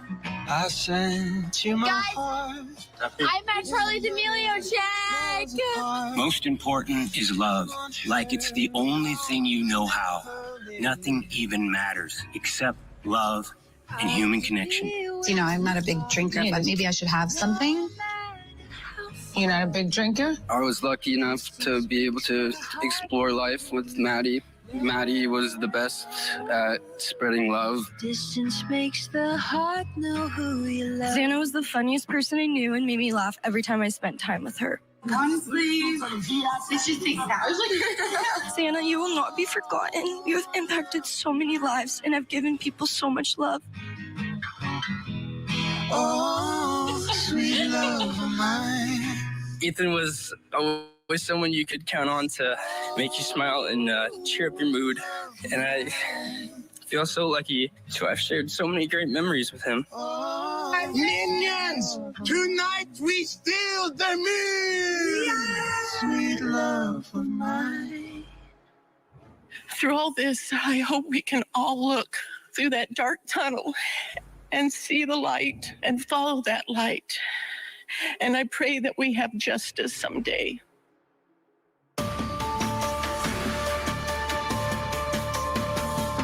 Wow. Wow. What a freaking episode. It wasn't as bad as I thought it was going to be. I was pretty impressed. I mean, Vinny definitely put on a show, that's for sure. Wow. I mean, I don't know. That little ending there, that was a cool little tribute there that they put. Yeah. Okay, it was pretty cool. Yeah, it's sad. Because most of them have just music in the background. This one actually had their voices in it. So. I know. It's very sad. Yeah. Usually see them with just music and you don't hear voices. Yeah, it was a good production. I knew Vinny was gonna go all out like that, but he didn't even look at the camera once. He was at the side angle, and you know when you're at a side angle, that means you're big time. Oh. You get that side angle, because you don't have to look at the camera. You don't have to. You're big time. Mm. They're not worth your eye contact. Oh, jeez. Yeah. Oh boy. Yeah. Well, we'll see what happens. All right. So I'm going to read this article here. And we'll get back into that. I'm going to read this article here. And this is where it talks about the stepmom discuss the frickin' pop-ups. Oh, the stepmother, yes. Oh. Yeah, surviving roommate in University of Idaho massacre experiencing survivor's guilt and switched schools, according to the stepmom. So here's the link to this.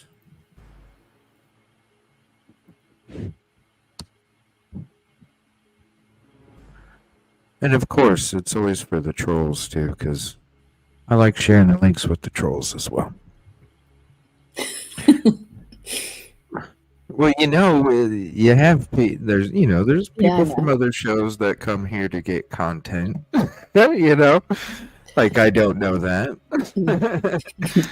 but hey, it's about community. You know what I mean? I don't mind sharing. All right, so. Surviving roommate in University of Idaho massacre experiencing survivor's guilt and switched schools. New York Post. A year after the massacre of 4 University of Idaho students, the roommate who came face to face with the cold-blooded unaliver but was spared has transferred colleges and is struggling with survivor's guilt. Her stepmother told the Post in her first public comments. Patricia Monroe said Dylan Mortensen is doing okay since BK allegedly, oh my gosh, unalived the victims at 1112 King Road. There's a lot of guilt because, if someone says, oh well, Dylan was so lucky, you don't want to take on that luck. Because all of the children deserved luck. They all deserve to be spared from that, said Monroe, 53 of Costa Mesa, California. Sorry if I mispronounced that wrong. Monroe, who was It's married to it's Mortensen. actually Costa Mesa, and it's right by my house. It's one of the cities close to my house. Interesting. Okay, Costa Mesa. Uh-huh. Monroe, who was married to Mortensen's father, Brent Mortensen, helped raise Dylan from the time she was 7 years old, almost up until her graduation from high school. She and Brent Mortensen have since gotten divorced, but she insists she is still very aware of the situation and what Mortensen's doing and how she's doing. She said, "It's interesting. You got all these people that aren't, they're exes or old high school buddies. Oh, geez. Taking this with a grain of salt, too. Right? Yeah. Yeah, Oh you my have to. gosh. It's just too much. It comes from every. Dylan's stepmom said the 20-year-old transferred universities this year, but declined to say which one, of course. And we don't care to find out because it's none of our business. Please don't put it in chat if you know. We don't need to know. None of our business. Dylan came face to face with the alleged unaliver as he exited the house, standing in a frozen shock phase as a figure clad in black clothing and mask walked towards her, then towards the back sliding glass door of the house. A police affidavit stated she then locked herself in her room for the night.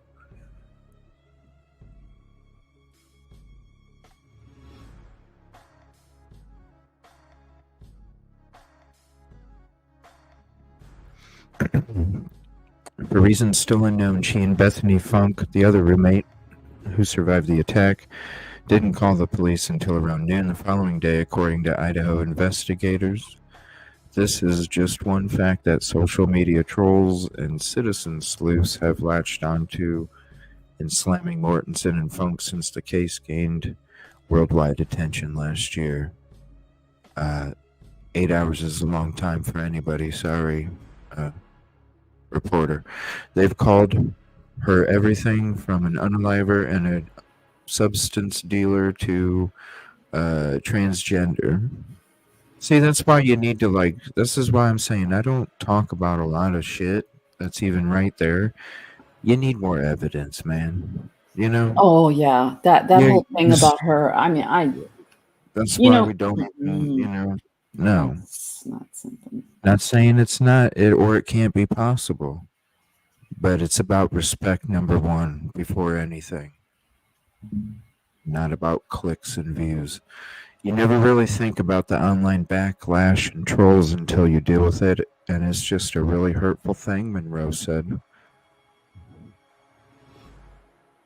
I challenge anyone to be in a position where they wake up to 4 of their roommates gone and not even realizing it. She continued, people have to understand that these children are very young, they're just young kids, and it's really a traumatizing thing. I just think that people need to have compassion.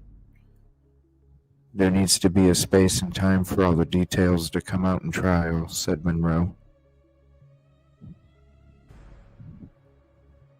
And then it talks about Koberger, 28-year-old Washington University PhD criminology student.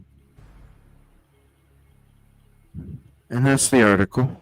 So again, if you would like it for your records or your research, here is the link to it. I'm going to go to another article here now. And this is discussing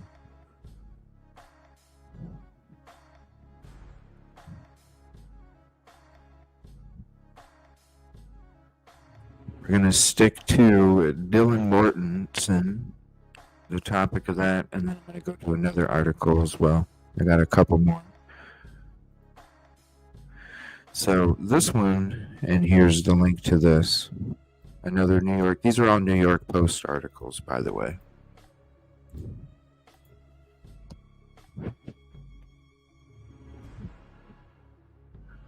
There's the link to that one.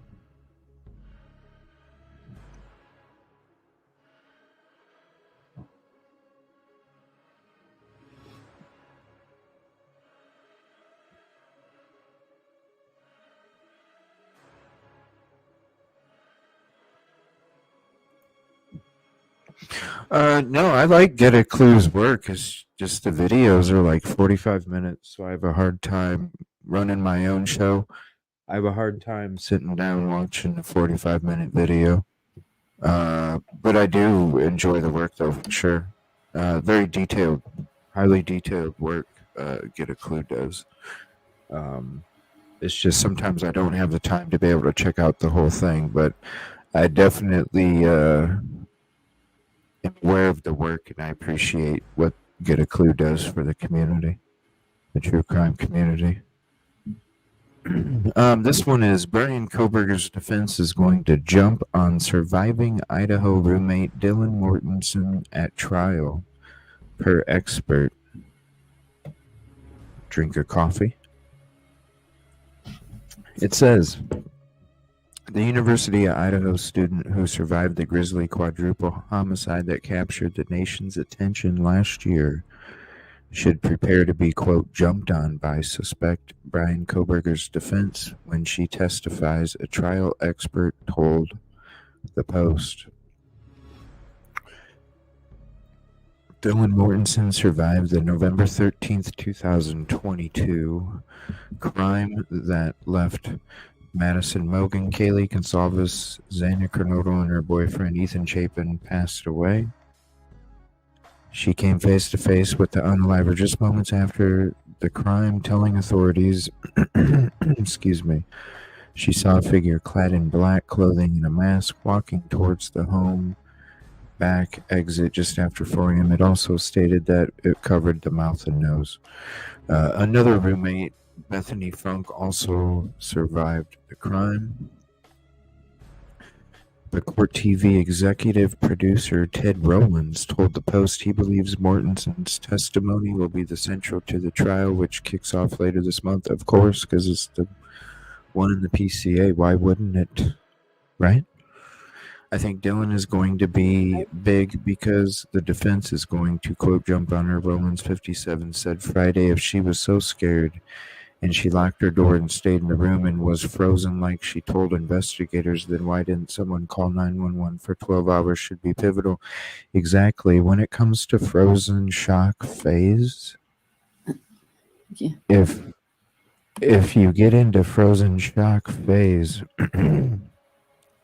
that means you saw something that put you in that phase, which means if you saw something that put you in frozen shock phase, wouldn't that mean you should probably call 911? Yeah. Because if you walk out and you see spaghetti sauce and noodles spilled out on the carpet, you're not going into a frozen shock phase, right? I'm talking about real spaghetti. Yeah, I'm not using code word. You're not getting into a frozen shock phase. If it's other stuff that's similar, yeah, you're getting into it. So then when if you're in a frozen shock phase, that's probably a reason that you need to call 911, right? Well, and the frozen shock phase, I mean, it's a phase. It's at some point it's going to go away. I mean, it's a period of time. So if it seems 8 hours is not a phase. Somebody can be in a frozen shock. I don't even know what that means shift exactly. At work. 8 hours is a shift at work. Right? That's what it is. Yeah, I don't know. It's just, it doesn't. And the frozen shock phase, it doesn't sound like, it sounds like something that was conjured up in my opinion. I mean, I don't know, but I don't think there's anything clinical about a frozen shock phase or anything like. Yeah, there's no like time limit. Yeah. After 56 minutes and 32 seconds, the frozen shock phase starts to dissipate. There's no medical record of from 42 minutes to 57 minutes. It's just the frozen shock phase lasts for 5 hours, and then unless smelling salt is applied, and then it drastically gets reduced. I mean, who knows? Who knows? Right? I don't know. I mean, there's people being in shock. Yeah, people can get into shock. Well, of course. They could have said she would. They They could have wrote that she was in shock Okay. But when they say the frozen shock, it's like they're trying to say she was frozen. That's why she couldn't call. How about just that she was in shock and couldn't call? To explain the delay. I mean, it's like Frozen. frozen shock.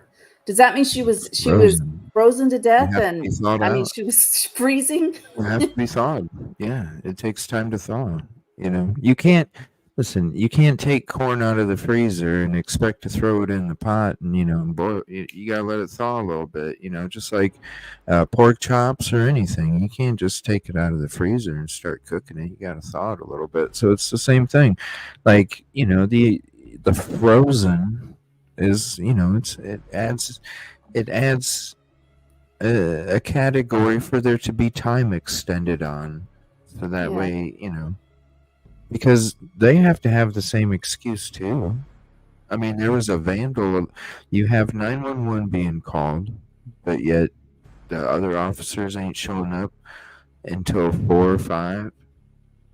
Then the coroner's not showing up till 5:30. Yeah. And There's I gaps mean, there too. it just it the Why all the gaps? frozen shock phase just sounds strange to me, but I don't know. Could be. Well, I mean, it is got to be traumatic. You know what I'm saying? This is what. So, what's frozen shock? Because according to you heard somebody playing with the dog, then you heard somebody say, "I think somebody's here," then you heard a cry or a whimper, and somebody say, "I'm here to help. It's okay. I'm here to help." I could see you getting frozen shock phase when you open the door and the person that you hadn't seen the other times that you opened the door all of a sudden is walking in front of your face and you're like, holy shit. Of course you're going to be in frozen shock phase. But for that long, Yeah. that's And why I don't. and I'm looking it up right Especially if, now. Oh, sorry. Go ahead. Especially go if ahead. what? Oh, I'm If it's looking your it up. friends. I'm looking it up right now, and it has to do with adrenaline surge. So you can't Mhm. have adrenaline for too long. I mean, adrenaline. It if you can't be in Yeah, you can go an into shock. adrenaline. Yeah. You can go So into shock. I don't understand it, but oh well, that's how they wrote it. Yeah, so if she was in a frozen state for that long, she would have went into shock. She would have had to have medical assistance, and I'm sorry, if you don't have medical assistance when you go into shock, don't you have there's a lot of other medical things that are happening that you need help, right?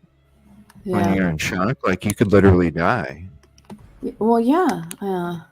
That's why you need, that's why they make sure that you don't get there. Yeah. And maybe I have a hard time believing anything anymore. I just feel like that whole PCA is just I don't know. Yeah.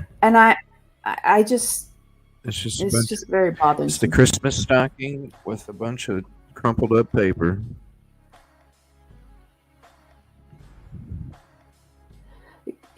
Yeah, what Kelly is saying, it's the freeze response is common trauma response, but it's the way that it's worded, and then it doesn't match up with the other like it's sort of it seems like it just doesn't fit with what the scenario.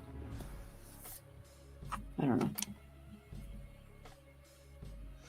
Yeah, this is just repeating a bunch of stuff that is just speculation, pretty much.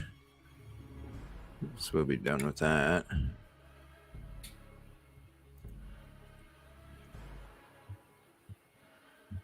All right, let me see if Court TV dropped it on YouTube. If not, we'll just rewind it. Let me see. Let me play this real quick. years since 4 University of Idaho students were murdered in their off-campus home. Tomorrow evening, University of Idaho students are hosting a vigil on the administration lawn in memory of Ethan Chapin, Xana Kernodle, Madison Mogan, and Kaylee Gonsalves. The event being led by representatives of 3 Greek chapters on campus. Organizers hope that it provides a place for the community to heal and honor the 4 who were lost. This event is open to all Idaho vandals living across the state and beyond. They're encouraged to turn on their porch lights from 6 to 7 p.m. in solidarity. And I'm going to, like I said earlier, I'm going to be at the vigil. I am not going to be taking video or photos or any of that. I'm going there to support the community. It's about the community. It's not about the show. It's not about me.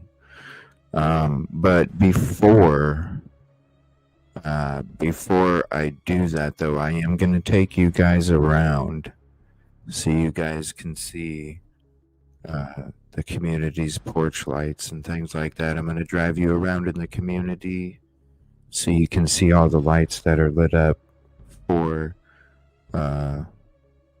the victims and the kind of memorial or whatever when it comes to highlighting their memory.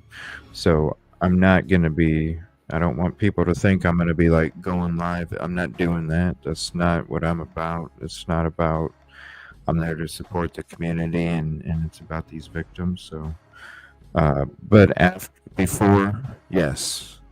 After, I don't know. It just depends on how I feel.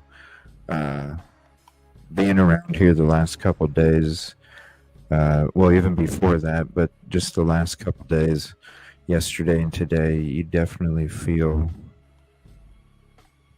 sad. It's in the air, you know, and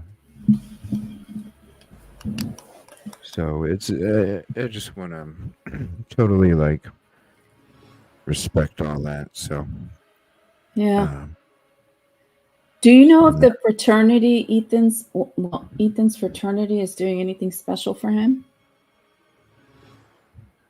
The what? Do you know if Ethan's fraternity is doing anything special for him on the anniversary? Oh my gosh. I don't know about that. But there was some posts on social media about some of the costume choices.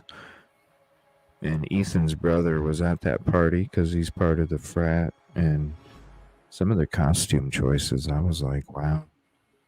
I'm not going to show them, and I'm not going to. But they're easily, you could see them easily on, what's up, Trina? You can easily see them if you want to search for them, you know. Okay. But yeah, just not good taste. You know what I'm saying? Especially when you have a brother of one of the victims at that party. Oh my goodness. Okay. All right. I don't know. Maybe he was cool with it. I don't know. I'm not in there like that, and I don't know them like that. But I just thought it was kind of. I don't know. Yeah. Who knows? I mean, like I was on a flight with somebody that was from Seattle, you know, and I was talking to her during the flight, and you know, I was telling her what I do, and we were talking about the case, and she was like, "Oh, he's guilty as shit," you know. So who knows? Maybe that costume was something that is celebrated. I don't know. I'm not there like that. I just kind of looked at it like if I was the brother. Yeah. Okay, I see what you mean. You know, I would be like, yeah. Wow. Especially if you were with him the last night at the same house. You know what I'm saying? Like I don't know, but I'm not there. I'm not there like that. I'm not in you know, I'm not connected like that. So yeah. So yeah, tomorrow night from 6 o'clock till 7 Pacific. they'll be doing that. Yeah. So sad. And I'll be taking you guys around before that on a live stream.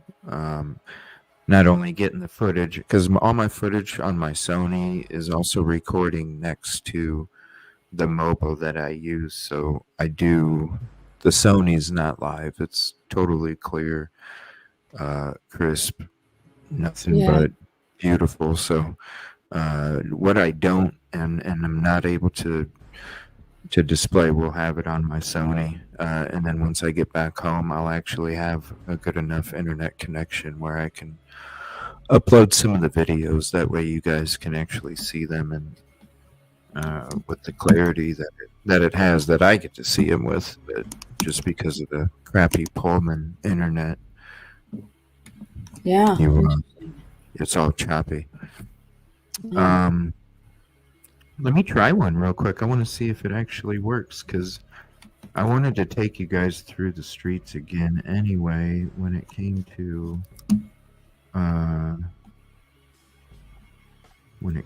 Pullman, because I wanted to look again at all the cameras as we're driving. So let me pull up that video real quick and see how it works. Have I ever what? I meant CJ, have you ever met a stranger? Yeah, when I first started traveling, I would travel on Greyhound buses. Until it got to be where like the trips were like 3 or 4 times what it would usually take from a vehicle. Oh my God. And you're stuck with somebody Yeah. in the bus. But you know what? You meet so many interesting people though. Yeah. From so many different parts of the country that have so many different interests, that are just so many different people, and it's just crazy, like not only experiencing the different communities, but you also experience the different backgrounds and stuff as well. Yeah. So here, let me play this. Is it playing clear for you? Here, Yeah. It looks really clear right here. fast forward, or is it clear now? Oh yeah, totally. Okay. Yeah, obviously it's Pullman internet, so you're not going to get the best, but this is right now we're heading to the Steptoe Apartments on this footage. Here, let me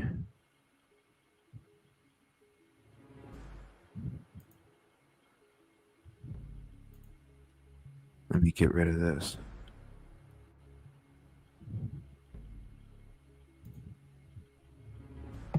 All right, there we go.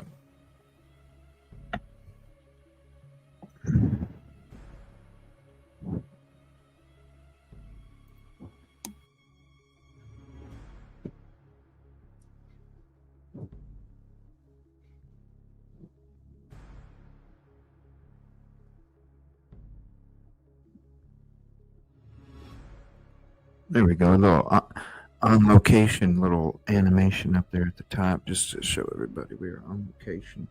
So we're heading to the Steptoe Apartments in this footage, and I'm gonna show you.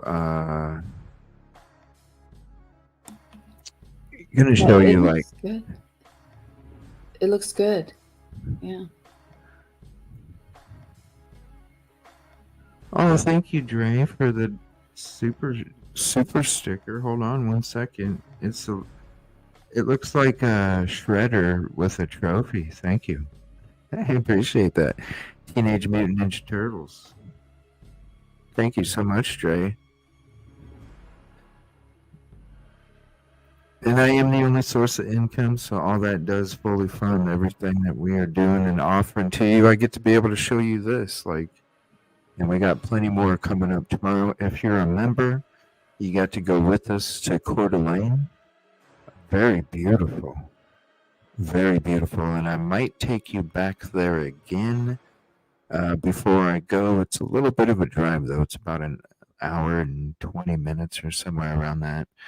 Hour and 30 over up in that way. But man, is it beautiful. A little north of where we're at.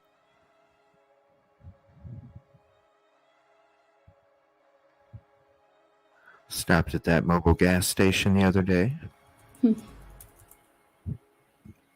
But yeah, I'm going to be taking you guys around, showing you guys the community.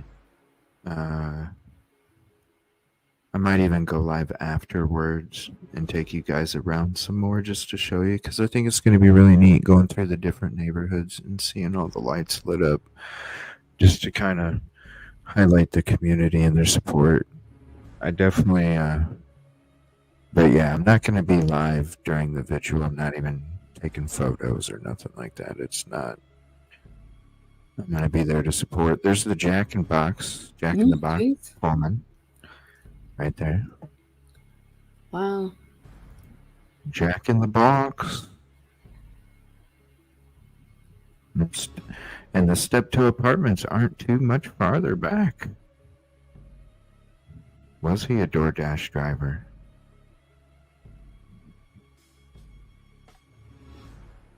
Was he? Right down the street from Jack in the Box, yo. Wow.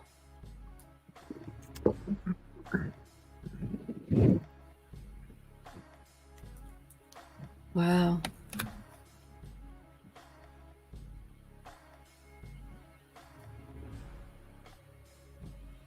It just looks so dreary there. I mean, it looks beautiful, but it also, I don't know if it's my mind because I know that what happened, but. Mm-hmm.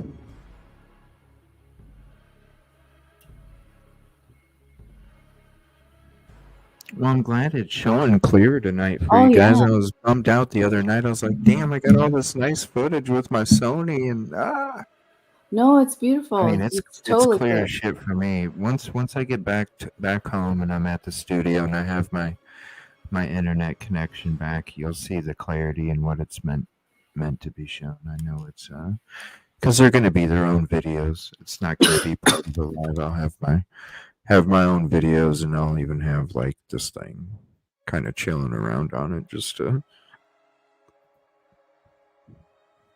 you know, little evil CJ.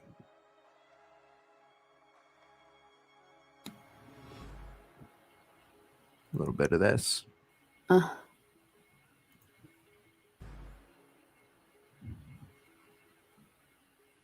Wow. Super clear.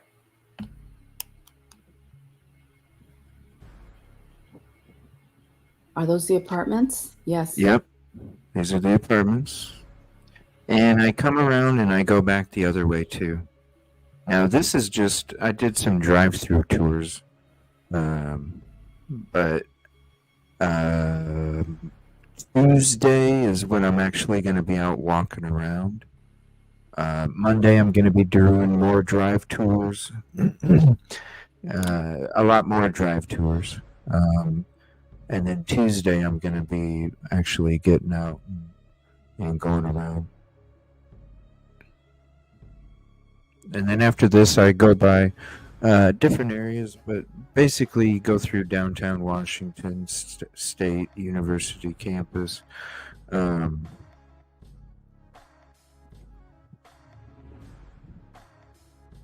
Let's see, let me put us up here.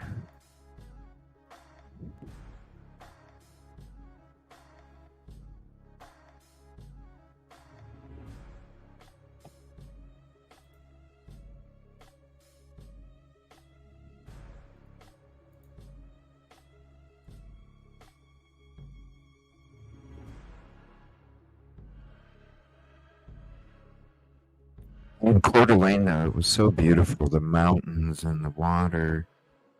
All right, and I swing through one more time. Yeah, there's a hotel that you went by that had a bunch of windows overlooking the. That's where I stayed when I was there. It's beautiful. Oh, at the Coeur d'Alene Tower. Yeah, it has. Oh, it has. for real? Yeah. Oh my gosh, that thing is so cool looking. I didn't know if it was an apartment complex or a hotel, but I was like, damn, that looks so hip. When I was there, it was a hotel. What floor? Yeah. What floor? Oh gosh, I don't remember, but it was. But I was overlooking. It had the big window, and it had It's just overlooking the lake, and it was so pretty. I was like, wow. and it looked like there was so many things to do there. But I was there for work, so I couldn't do anything. Oh, yeah.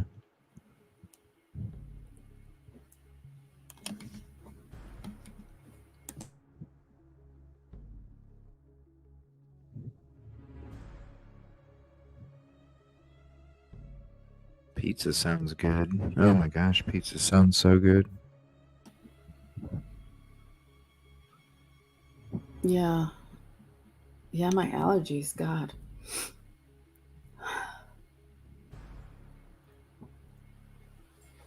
And the air is so nice over there.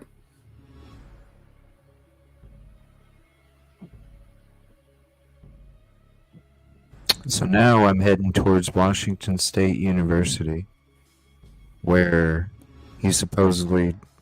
I'm basically leaving his house, heading to Washington State University, where he shut his phone off at Stadium in Nevada. So I'm taking you this way. This is part of the route during the day.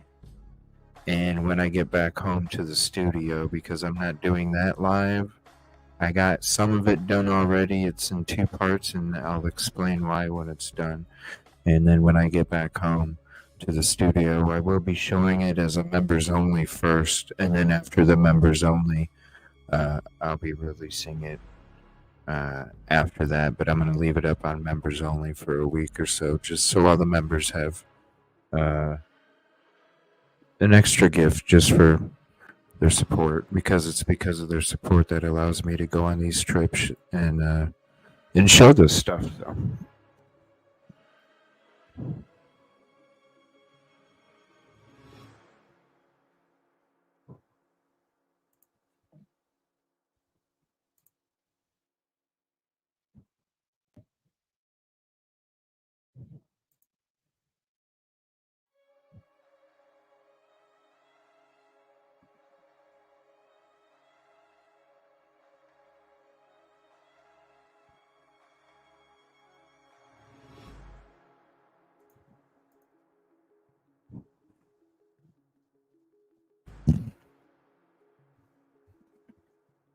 Okay, now I got it pulled up in full screen here, so I can kind of explain it a little better.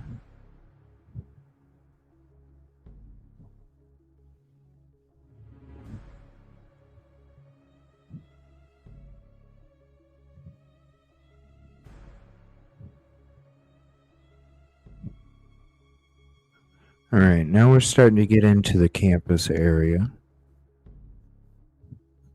So this is the route he was supposedly taking, but this is at like 2 in the afternoon. And like I said, I will be having the actual route real time 2 in the morning and also 5.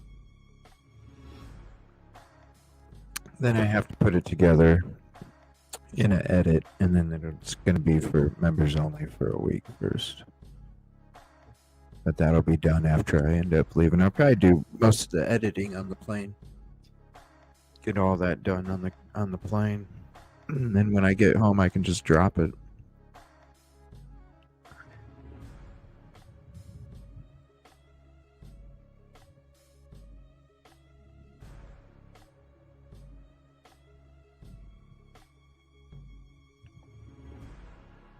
Now, it had rained for like a split couple seconds there on the drive, so there is a couple spots, but we already have the other footage I already did part of, already has it cleaned off, and then the rest will be cleaned as well. But you probably can't notice it, but I do.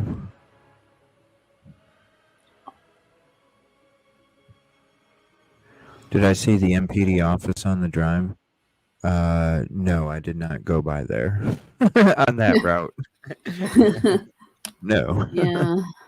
No, we just went basically the route that he supposedly took, and not the south route though. That's the only part that I have to finish, because I already did the route when it comes to the real time.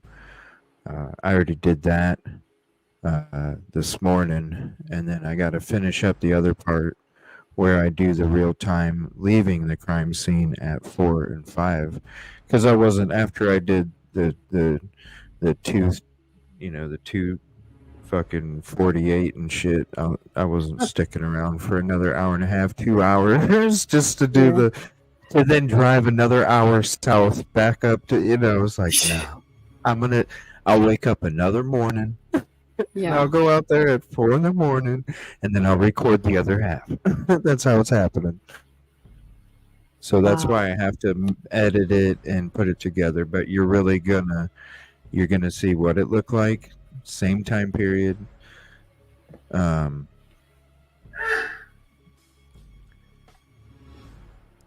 same time period, going to the crime scene at that time and leaving at the time stated in the PCA. So right here, we're coming up, and I kind of want to rewind it just a little bit more. Kind of right as we're getting up to that stadium right there. Okay. So you got cameras already. We're just getting up to the beginning.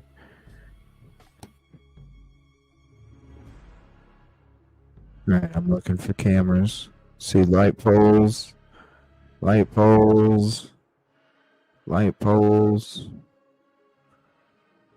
Just one camera at that major intersection.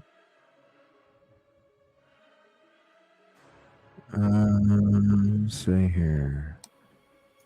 Is that a white Elantra? Or in front No, of you? that's a Ford. Oh. That's a Ford something. Let me see. I'm still not seeing very many cameras, so I'm surprised they have cameras on the intersections of the streets, but like right here, I would think there would be a bunch. I don't know. Maybe not. I'm not seeing any, though. And I have mine on full screen.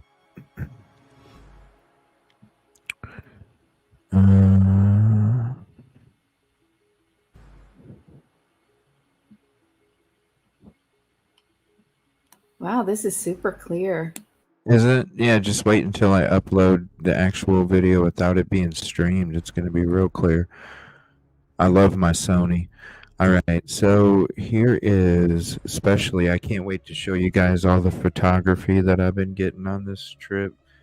I'm going to show you a bunch of pictures. Like I said, when I get back to the studio, I'm going to have a special members only as well, where I show you guys the pictures and the scenery and different things, different videos and things like that were just from the trip, just extra things.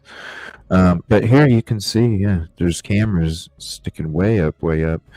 I'm going to take a screenshot of this real quick, and then we will look at the screenshot after a bit, because I do want to zoom in on some of these and show you.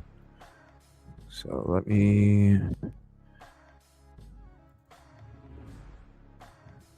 Is it going to let me?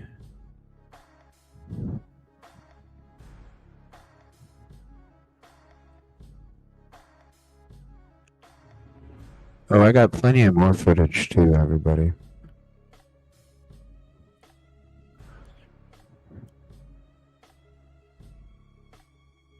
Okay, it's not... I tried to take a screenshot, but it's not working. If anybody's on full screen, if you can... For some reason, when I'm playing this video file, it won't let me do a screenshot. If anybody can take a screenshot of the light poles and the cameras mainly underneath where me and Yoli are, and then in between that light pole and the tree, I would just kind of like to focus in on those cameras that are sitting there. Okay. I don't know how to do that. Well, I have a screenshot button on my computer. I just tap it and it does it. But every computer, it's like what is it? Shift Windows S, I think, is a screenshot or something. Oh. Shift Windows S, Control Windows S, Control Alt S, Control. What is it, everybody? What is a screenshot on Windows, everybody? Is it like Shift Alt S, Shift? Oh my Control? gosh, I think I... Oh no. Yeah, and you can it gives you like a plus, like a cursor, and you can A literally screen. make the screenshot as big as you want. Yeah. Draw a shape to create a screen snip is what it Yeah. says. It gives you like a cursor, and then you just click in it. You click on the cursor and drag it, and it Oh, drags. Windows Shift S. Thank you, Kelly. Windows Shift S. Yeah, I think Yeah. I just did it. Trust me, it comes in handy when you're doing this kind of work, you know? But where did it go? I think I did it. It just It pops hang on. up, and you have to click on it, and then you have to save it. Okay. So it pops up. I Yeah. probably didn't Yeah. save it, but I'm gonna try it again. Yeah. And then send it to me if you can. Just send it to my email. I need to get some coffee again in a second.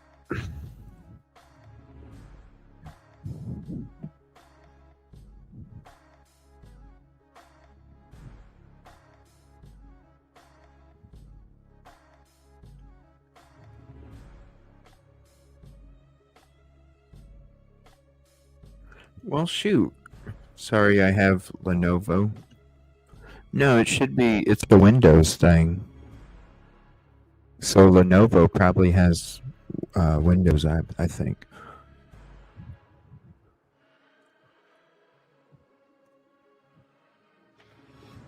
I think I did it. You got it? Yeah. Clear here. Okay, so. Yeah, it comes in handy, you know? Oh, I didn't know that. Especially It doing did this. save. Yeah, it did save it. Yep. And then just No. save it as like prime cases or something, and it automatically saves it. So then you just save it as a screenshot and edit it later. I'm gonna leave it on this screen here with these cameras. I think it's kind of fitting. I'm gonna go downstairs real quick, and I'm gonna refill my coffee. So it should literally only take me like 3 or 4 minutes or something like that. Okay. So I'm gonna run down there, fill my coffee up real quick, and then I'll be back. I'm just gonna leave it on this picture here. So if you guys want to talk about it, let me play it and just get it a little closer. Hold on. There's a closer picture of it. I will be back here in a few. I just need to refill my coffee. Be right back.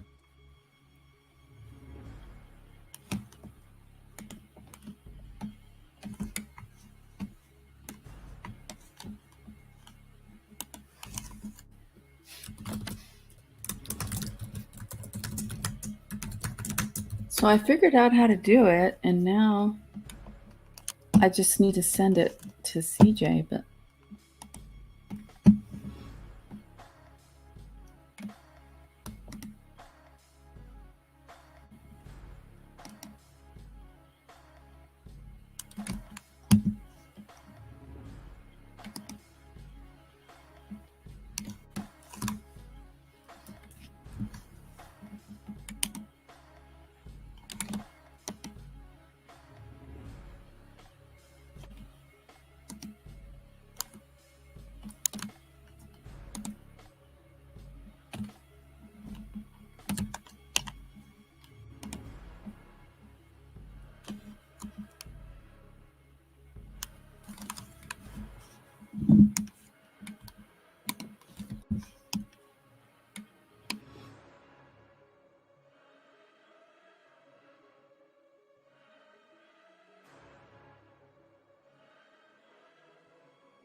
All right, I'm back. Woo! Yeah, what's up, City? It's been a gloomy day the whole time. Yeah, Discord's confusing too. I'm tired of Discord. No, I wish I was making a K-cup bread. I had to go get coffee. I just took a screenshot and I posted it on Discord. Oh, okay. Of the camera. Yeah. There's a whole bunch. What do you... Not just on the traffic. Look, there's like 2 of them on one traffic light. 2 of them on 2 traffic Oh, yeah. lights. Oh, I only got one. Let me do the other one. Yeah. Like there's... Let me see. This intersection before the intersection he was caught on is lit up with cameras.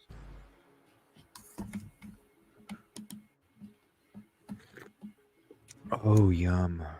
And I got my cinnamon toast coffee creamer from Walmart today. No bags. I'm learning. I bought stuff strategically so I could stack it when I walked in. I didn't have to have any bags. It was strategic. Strategic shopping.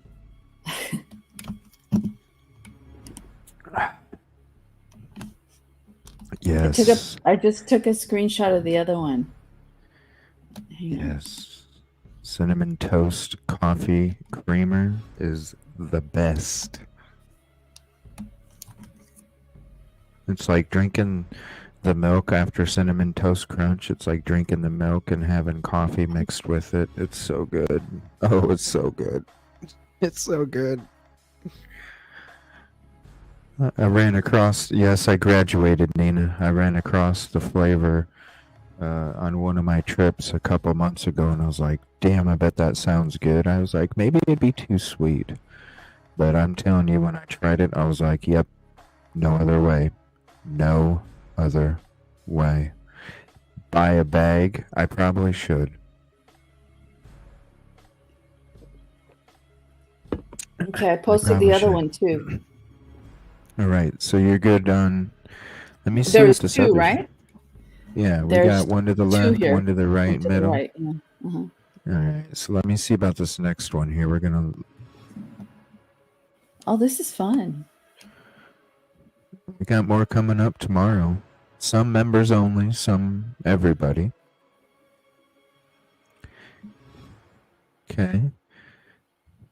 There's that one. What the one that's in between the 2. Yeah, you want to take a screenshot of that one too? Yeah. It's kind of like in the middle top, and then we'll pause it at the next one too. Oh, pizza sounds so good, Cindy. Trust me, and I don't know how I'm supposed to get any. I don't want to order. I guess I could order. I don't even know what pizza place is around here, honestly. I did think about going to Papa Murphy's in Pullman, though.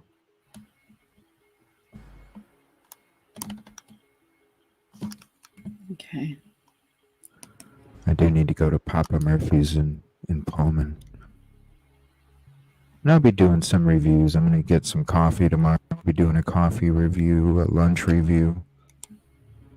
I'll be doing different reviews tomorrow, too.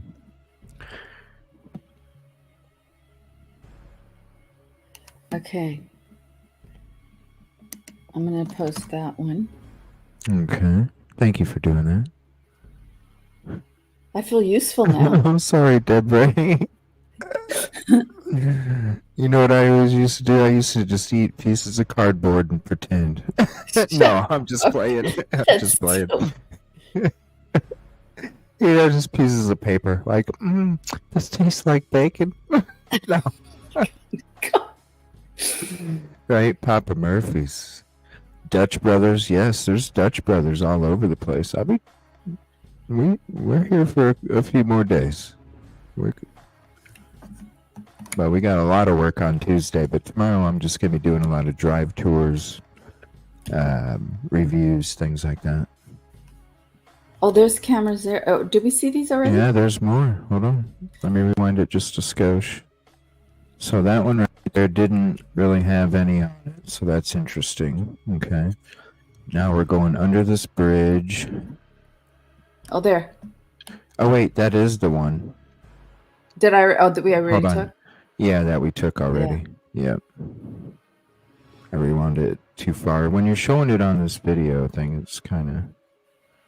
So there's that one, there's that one, there's that one. Wait, no. Was that? I think so. Hold on. Those look like different cameras. No, I think it was something different. Hold on. Hold on. It's hard when you don't have it as a YouTube video because it's when you're sharing it as a video file.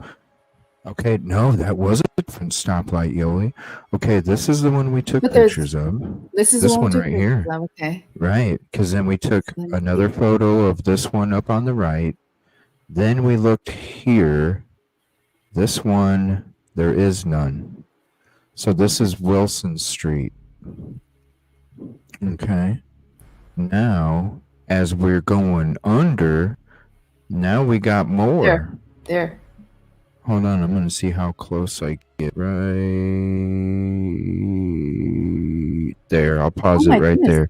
There's Look like at all them 4. freaking cameras right there. Okay, let me do this. Oh, there's more than 4. Just wait.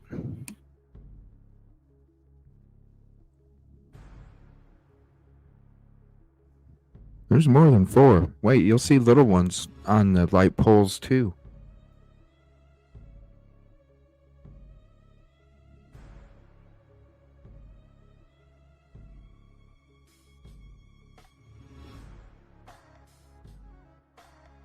I love my Sony.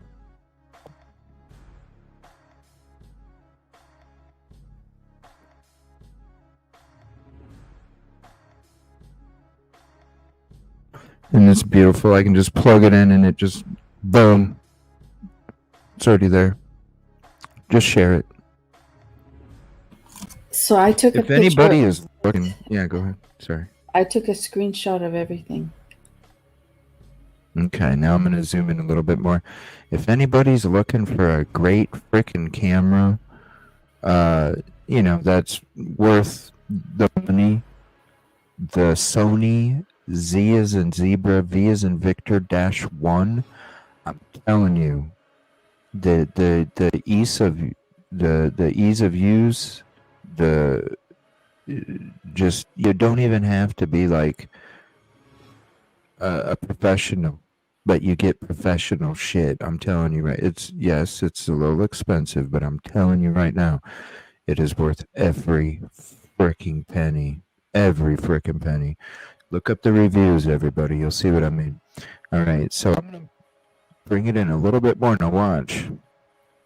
Okay, so that should give somewhat of a clear. So there's that one camera there. We already got that one. Now we'll zoom in here. Now look. There's another little camera that where it says Grimes. Where it says Grimes? Yeah, hold on. Let me move us here. Oh, the street. Hang on, I'm still trying to Let send me this. put us over here.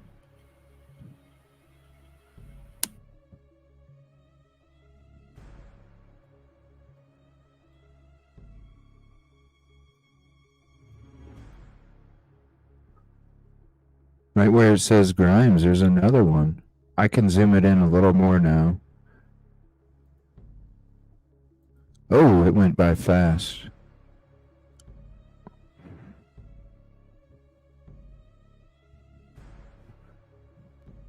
Sensor cams?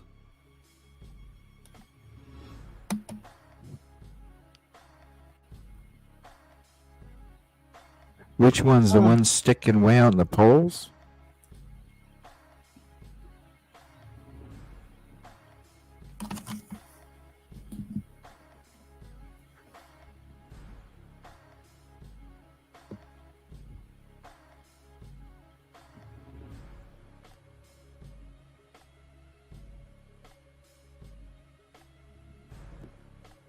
Did I go back?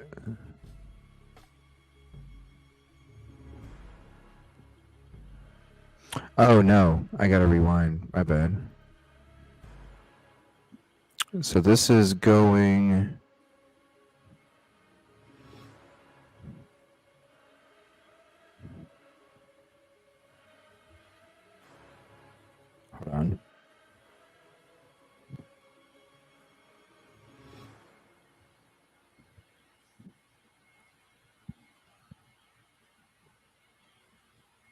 Okay, that's the one we stopped at. That is what, 1820. So we go here. 1847. Then there's little ones next to the Grimes. Right here? Yeah, you can see that one on the light pole, that one, the one next to the Grimes. I mean, there's 3 right there just on that. Okay, I'll screenshot them.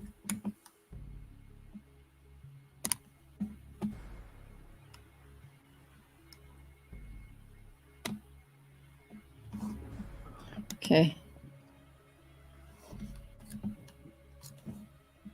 Ooh, that might be a better one. I got it paused right at the right time there. Oh, hang on. The other one I tried to pause and it would go too far past it. We should look, see which ones are motion cams, see which ones are what kind of cams are used for what, right? Because they all have a certain shape. Even like security cameras have a certain shape to them, depending on, you know. That's how you know what the models they are, is the shape. So you could definitely look up the shape, see what that model is, and see what it's actually featured for, whether it is motion or whether it is surveillance. Because maybe they are motion, but who says they're not more? Or who says they're just fake? You know, like those fake security stickers you put on your window even though you ain't got no security in there. It's just to make it look like it. They do work. You know what I mean? When any criminal goes to a house and sees those on a sticker, they always are going to think, well, maybe not. Let me see. If it is 1%. Hang on 1 second. Yeah. Don't move.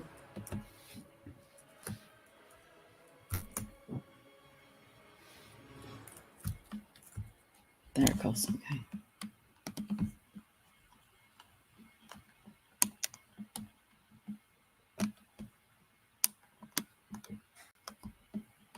Okay. I got it. All right. Now we're going to be coming up to where he was spotted on surveillance and shut his phone off. Again, this is the route that he was supposedly going. This is in the daytime, though. So we'll be coming up to that spot.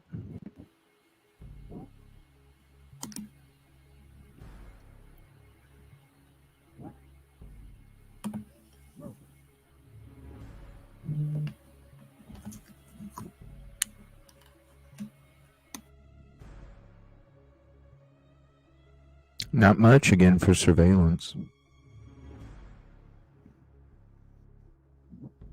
And this is what makes me question all the other cameras that are on this road, is by what they're stating here, that he was caught on surveillance at this intersection heading north on Nevada, which would be us turning to the right, not even heading to the highway.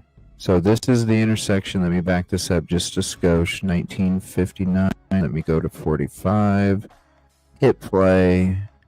And you can see the building there in the background. And that is where he was caught on surveillance at this corner. At this corner right here. Heading north. So what I'm going to do is I'm going to end up turning around, and then I'm going to head north and show you guys, okay?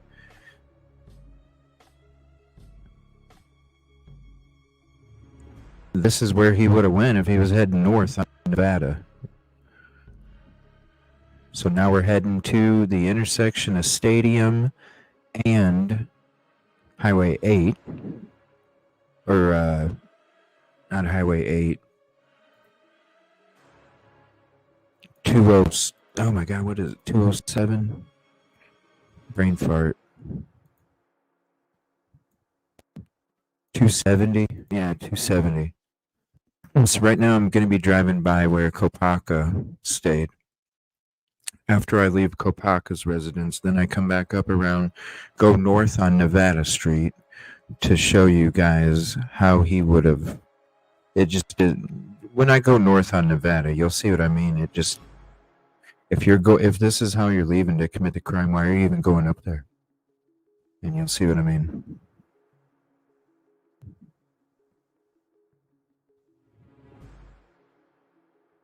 So that's the coffee house apartments where Kopaka stayed.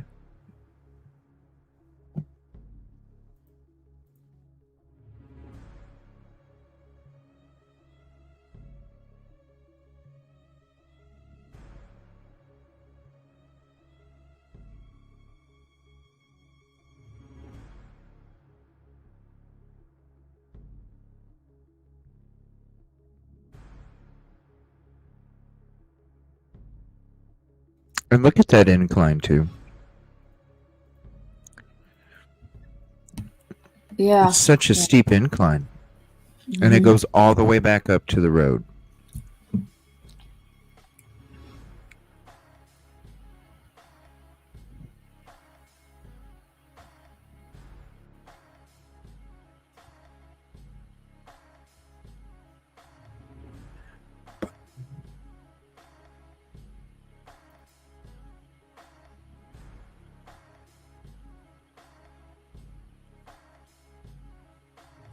And then I'm going to go through the parking lot here. Huh. That's so steep. Yeah. You're not just jumping in a car that somebody driving by.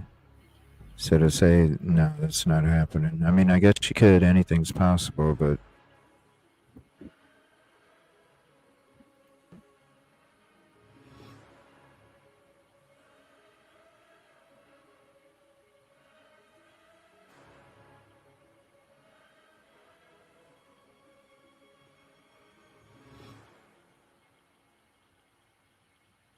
So now I'm going to be going north on Nevada here in a second. We're heading back on to 270. It's so gloomy. I know. It just looks so gloomy. It's sad. Yeah. Sad. I'd be depressed with that kind of weather. But this is what it was like a year ago. I wanted to make sure I did it. There's so many that are in different time periods. At least I wanted to make sure when I did make the trip out here, it was to get the footage that it would be looking like how it was looking like back then. It's important. It makes a big difference, especially with where I end this part of the video behind the property. Yeah. The foliage right there shows you it's important. 2 weeks either way, before or after, and the changes in the foliage is important too. You know, you could show something in February and you don't get the real perspective from when the crime took place.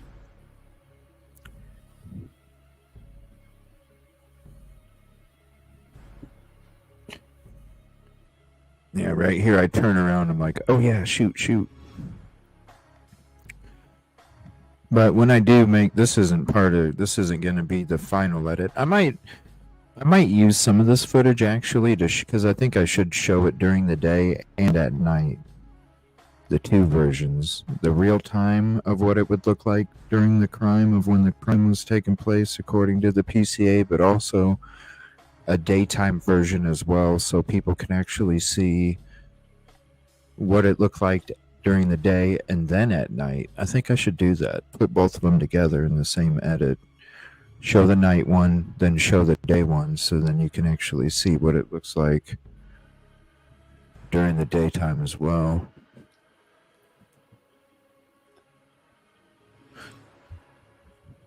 All right, so we're coming up. This is the intersection where he was caught on surveillance. So remember, it said his vehicle was traveling north on Nevada. So I'm turning left, going north on Nevada. This is where he supposedly went, okay? Look at this. Uh-huh. There's not much where to go. Yeah. So I'm thinking the dude probably was going to one of the freaking like buildings. And those buildings, You know, are part of the, like, what is the it? campus. Yeah, it's Campus, part of the yeah. campus. It's part of the campus. These are all campus buildings. So, This is what I'm saying. Like, so this is what confused me, because the whole time I'm sitting there going, man, they caught him on Stadium in Nevada heading west, North. right? West. Heading west to get to 270. So then when we're watching Chanley Painter and she says, yeah, heading this way, which was west on Stadium to get to 270, but then you read the PCA and it says north on Nevada at Stadium. Well, if you're heading north on Nevada at Stadium, we just went north on Nevada and Stadium. So how in the hell does that make sense? Well, it doesn't, now that I'm... Now I'm back to where he's supposed to be going. So you're telling me that, what, the dude was going straight, turned into North Nevada, then turned around and then headed back this way? Wouldn't that same type of surveillance get him going? Wouldn't you have said, right, the same surveillance? If you caught him going north on Nevada, wouldn't that same surveillance have then also caught him going west on Stadium to get to 270? Right? Yeah. So then what? But you got it going north on Nevada. If you have it going north on Nevada, then why do you not have it going west on frickin' Stadium? It doesn't make sense. No, it does not. I know we went through this the other day, but I'm finally starting to get it. It doesn't make sense. No.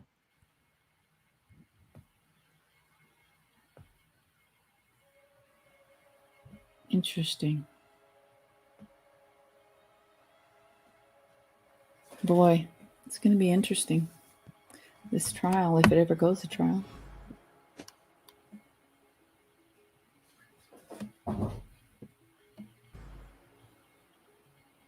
Just to hide some of the license plates for a little bit. Because I know some of them are going to show coming up. Make sure I have them covered.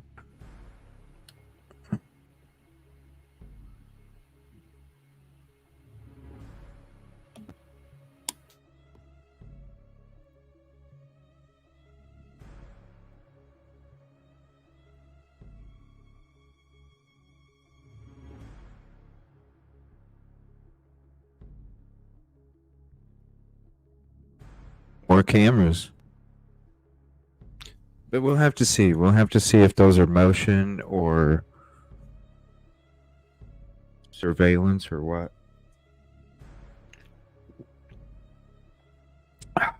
Please hit the like if you haven't yet. It's the free way to help. Now we're heading east on 270.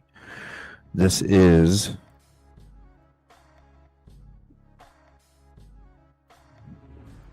the route heading to Moscow.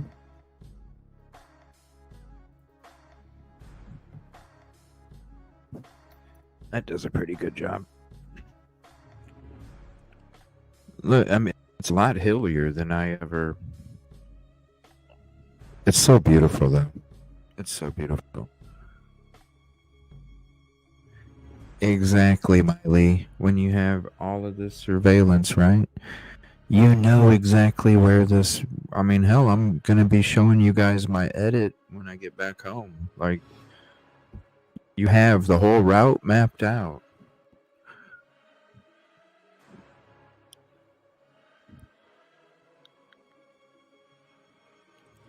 I have a 7-hour plane ride to work on that edit, so trust me, it's going to be... I'll probably have it done halfway through the flight.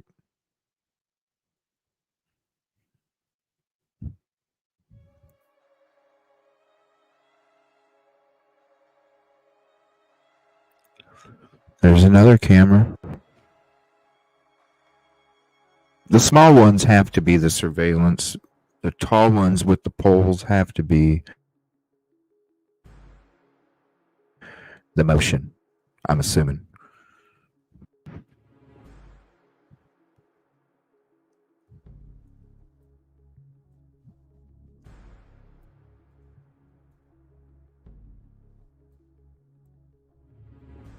Oh, that's neat. I can flip them around.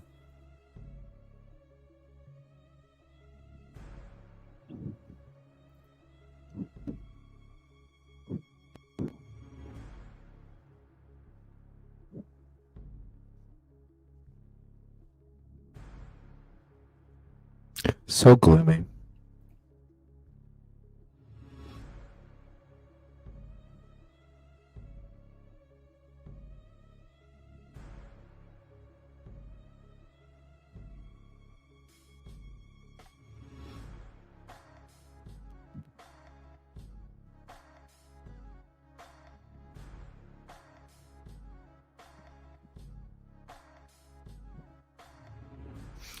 No, it's only like a 15-minute drive.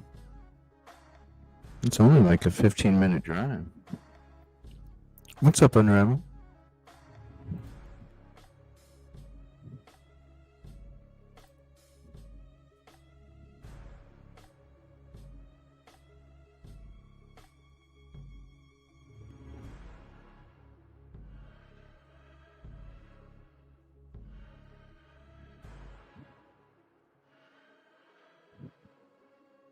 So beautiful.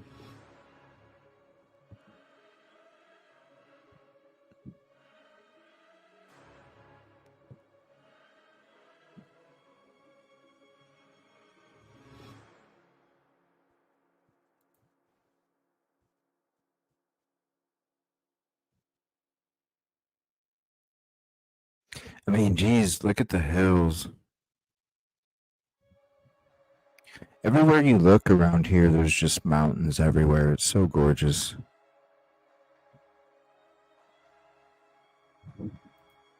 Yep, that's right. Like at any time, I can watch all the cameras for Akron's highways and stuff.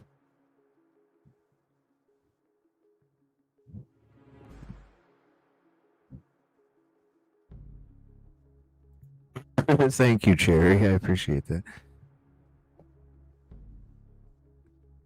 It's beautiful, though.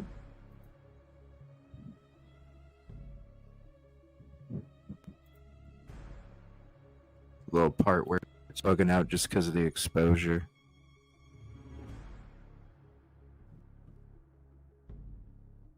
But just wide open. Mountains in the back.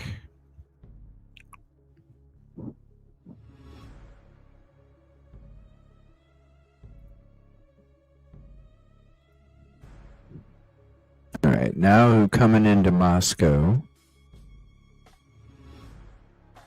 See the mountains in the back? It's so beautiful.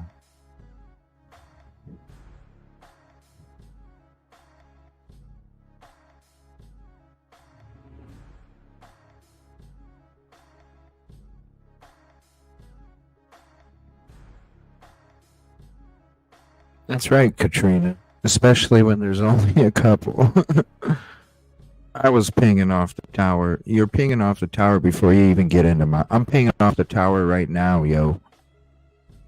Like, I'm pinging off the tower right now.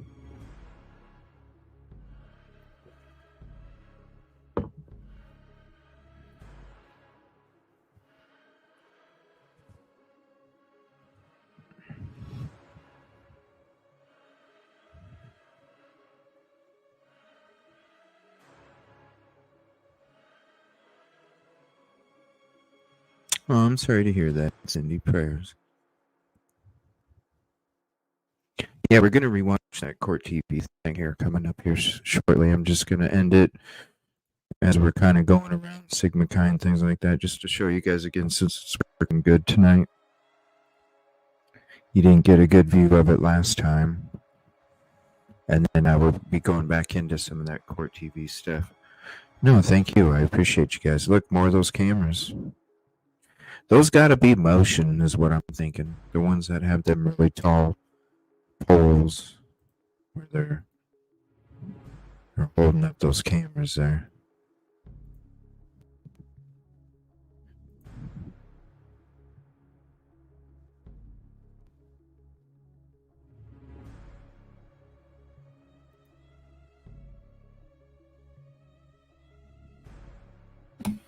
Yeah, like these roads would be perfect for driving at night if you just want to drive. Yeah, you're gonna see when I have the final edit. You're gonna get the real time, and I'm gonna redo the day one because this one was kind of like just kind of all over here and there and this and there and this and that. But I should do one during the daytime too, just to kind of give everybody a perspective of it. And there's us turning basically. So we're turning off at 270 East onto the University of Idaho campus. Right here, and then we're going to swing around. We're going to go by Sigma Chi. I'm going to take you by the property, and then it's going to end at the back of the house, and then we'll sit there on that for a minute, let you guys see the foliage of exactly what it looked like a year ago, and how you could have sat back in the vehicle and basically chilled and watched the property without them even noticing you.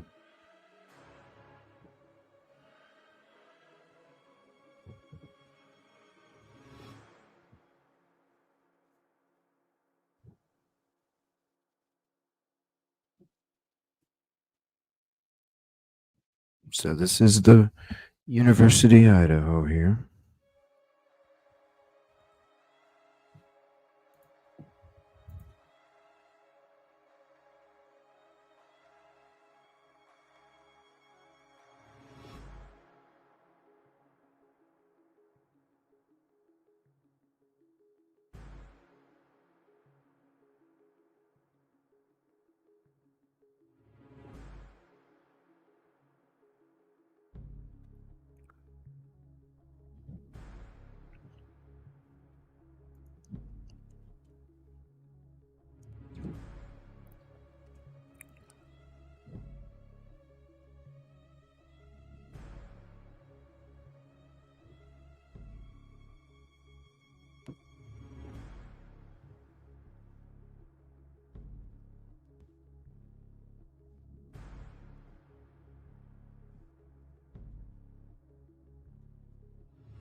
Well, thank you, Nina.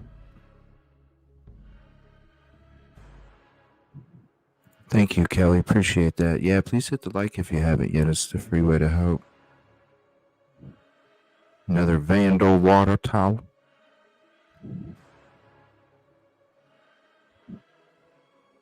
Well, that too, Katrina. I've lived in a lot of different places. I lived in Fort Lauderdale, Chicago, Akron, all sorts of different places. That's one of the things that I would do whenever I would move to a new place is I would drive. I would get lost on purpose. That way I would learn it easier.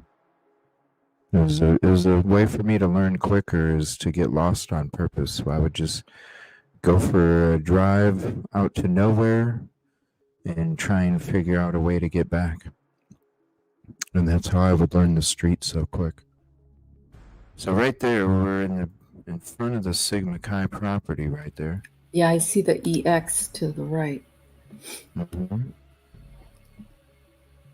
So I'm going to pull it up and pause it for you guys again real quick. Then we're going to circle around. Then we're going to go into in front of the property there.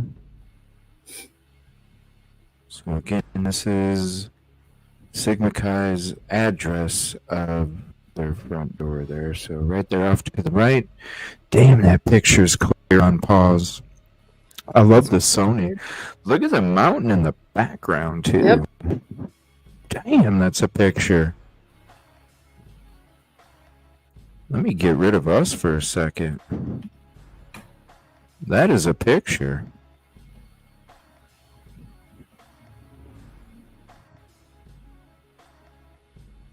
Beautiful. Yeah, it's pretty clear too.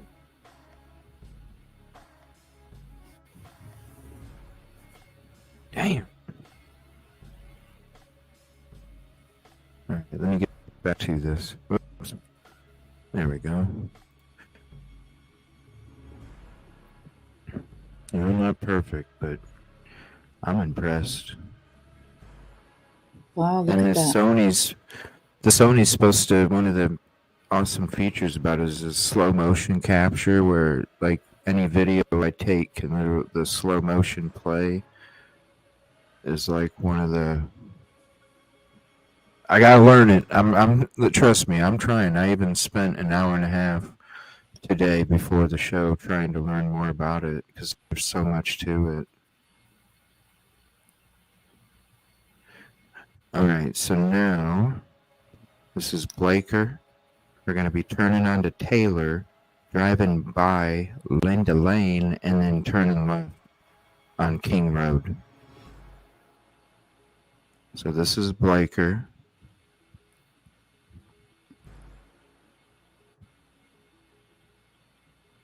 All right, now you're going to see Linda Lane off to the left, right there. Off to the left. Now we're coming up on those Taylor Avenue apartments. You got Sigma Chi to the right. You got the tower in the top over there. Another good picture. That tower in the background. There's a good one there. All right, now we're going to turn onto King Road. Just, it's so crunched, and you'll see the elevation too. But look, this is the foliage, everybody. This is the foliage from then. To say that somebody couldn't have hid in them trees or even been camouflaged sitting in your car in the parking lot behind the house, come on now. Ring cam still on the property. You can see it right there. No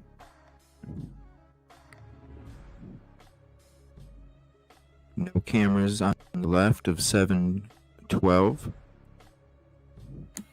There was a white car right there that you passed. Look at the slope. All right, hold on. Oh my God, look at the slope. My goodness. Right. Yeah. Wow. Yeah, that white car to the left, but there's a white car up to the right too.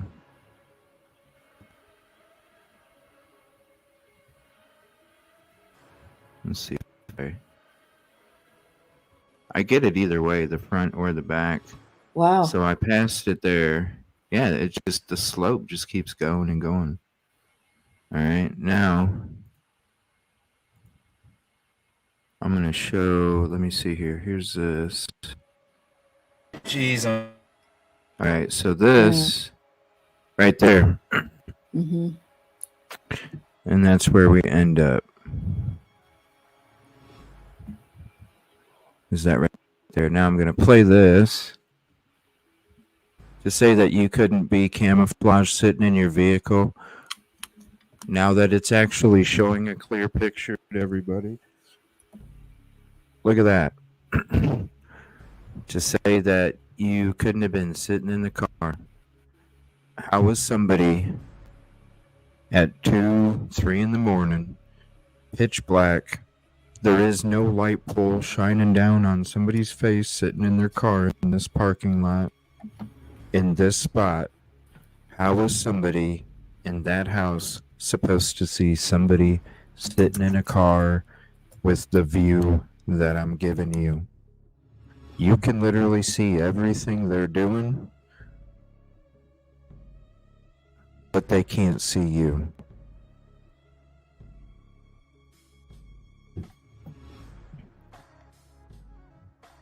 This right here was the spot, in my opinion, they were at.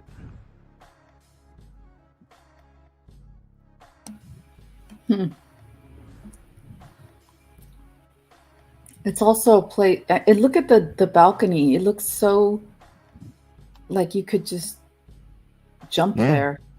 That back right corner, Yeah. the slope, because of the incline. Yep. There's still an incline in that property back there. That back right corner is stuck by that incline, and there was already cinder blocks down there. That's right, D. Smith. It's a drive-in theater view. It's like, and they're not going to see you. How far not can you really, no. see outside if you're inside and there's a light on in your room? How far can you see out in the dark if there's not light reflecting back? Look at all that. Right. If there's not light reflecting back, there is no light reflecting back because there's no light poles there. So you wouldn't have any light shining on. It's not happening. They wouldn't see you.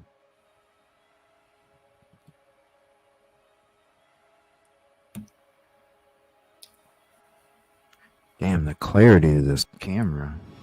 I'm so amazed.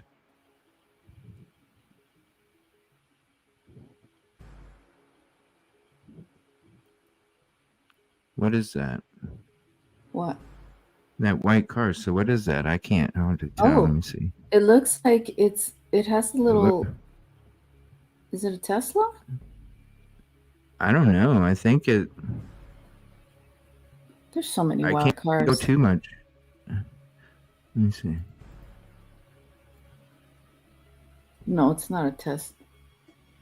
It's a Mitsubishi, isn't it? I don't know. That's a Mitsubishi, isn't it? Here, let me get rid of my banner for a second. That's a Mitsubishi, isn't it?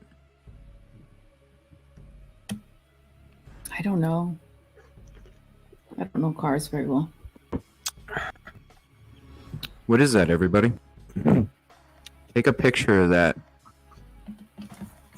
Because that's definitely a distinct front end. I think it's a Mitsubishi. The headlights are giving me Mitsubishi vibes, like a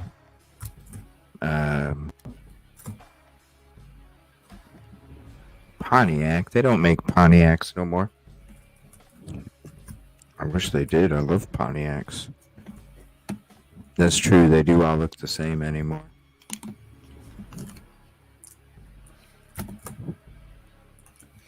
The GT. I'm trying to do my screenshot here and it's not working now. I don't know why. What's the screenshot again, everybody? I forgot. It's a control or shift? Windows Shift S. Okay, got it. Is that it? Yeah. Okay. Windows Shift S. Yeah, like a Lancer. That's a good idea. Yeah, Stardust. Like a Lancer. That white car. Okay, got it. I haven't recovered from Linda Lane. I don't think anybody has.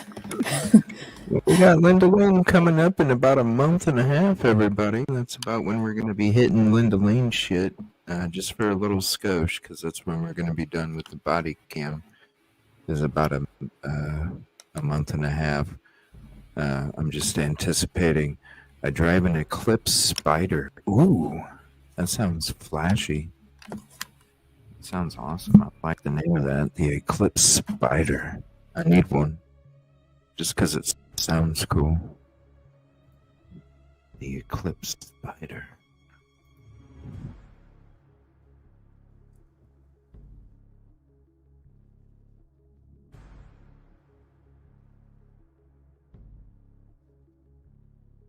It's so scrunched.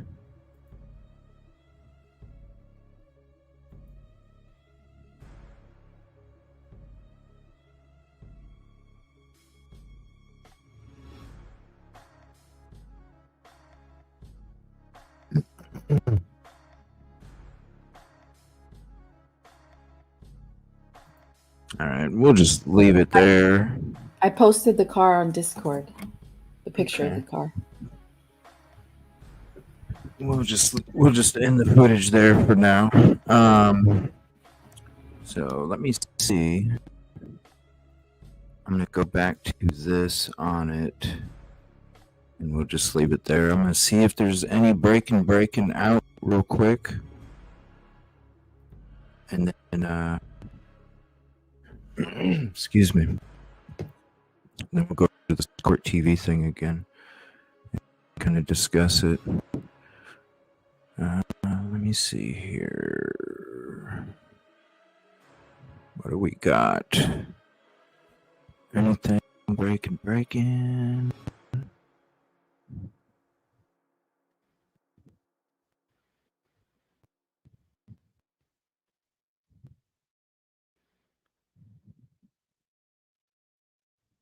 I'm not seeing anything.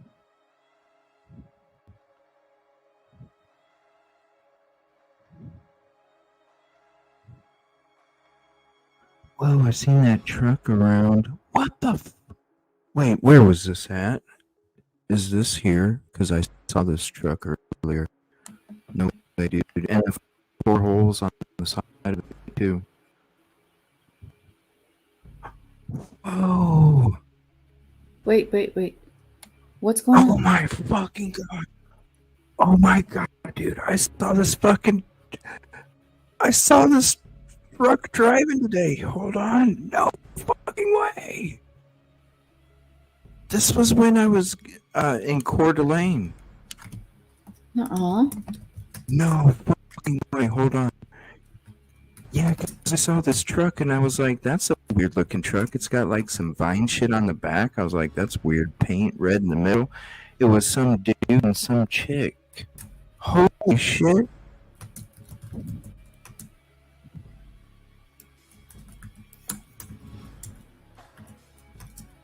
What? Yeah, them 4 holes. I noticed that too. I was like, I said to myself, I was like, what are those? Oh, you don't see it. Hold on.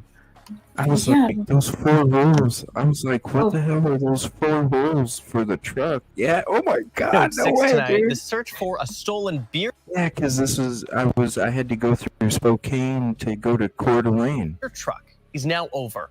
No Light Brewhouse's big juicy IPA beer truck has been found, although it is a little bit dinged up. Spokane Brewery offered a $1,000 reward for the safe return of the vehicle. The truck was stolen early this morning around 3 a.m. Oh my gosh. So you saw that yesterday. truck? Yeah, it was like a girl and a guy. A guy was driving it, and there was a girl in the passenger, and they like cut me off. But what stuck out to me, what the hell? Where'd it go? What stuck out to me was the freaking. They're not showing the whole picture of the truck, but see on the back of the truck there's like some stem-looking things. Yeah. It had like these leaves and vines. It looked like what's the like a mural? It was a mural. No, like the back. It looked like a plant.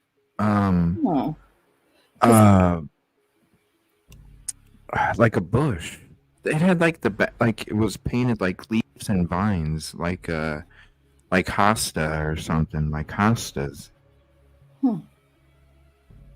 But I was out in Coeur d'Alene, because you have to get to Spokane, or you have to go through Spokane to get to Coeur d'Alene. And I remember seeing the truck, and then I seen the 4 holes on the side of it, and that's what really stuck out to me. Not only the green and the red, because it was like, well, it's a weird. I saw it at an angle. I didn't notice the door was spray painted, but I saw it at an angle because it kind of cut me off. But I was looking at it. I was like, I was more looking at those 4 holes in the truck bed, because I was like, in my mind, I was like, what? Where in the why is there 4 holes in your truck bed? No, it's not It's not a shrubbery truck. It's I guess, a beer truck. I don't know. But there's a dude and a chick driving. Search for a stolen beer truck is now over. No Light Brewhouse's big juicy IPA beer truck has been found, although it is a little bit dinged up. The Spokane Brewery offered a $1,000 reward for the safe return of the vehicle. The truck was stolen early this morning around 3 a.m. It says,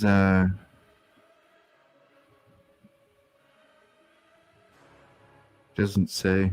They must have just crashed it. Must have just crashed it and frickin' took off. I'm just like, when I'm going through my shit, I'm like, I've seen that truck before. The 4 holes, huh? It's crazy. Small towns. Yeah, I was just going through Spokane to record I was like, that's a weird looking truck. But, you know, there's all sorts of weird paint jobs on shit these days. All right, let me see if there's anything. And it should be on Court TV's website now. If not, because we just got it off a live feed. There was not a post for it.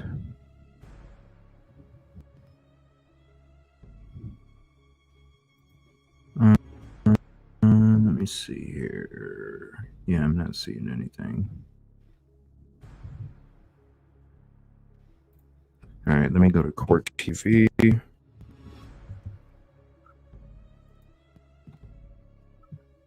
They had to have posted it.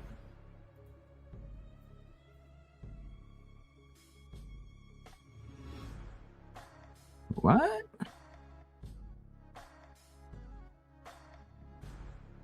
What? They didn't. Is it not out? They didn't post it yet?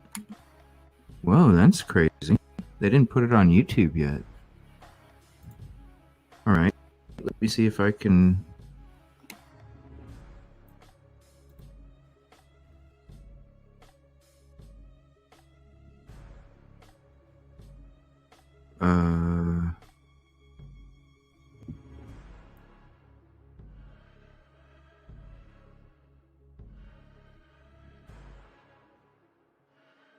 Why is it not letting me rewind it then? It keeps going back to live. Well, shoot.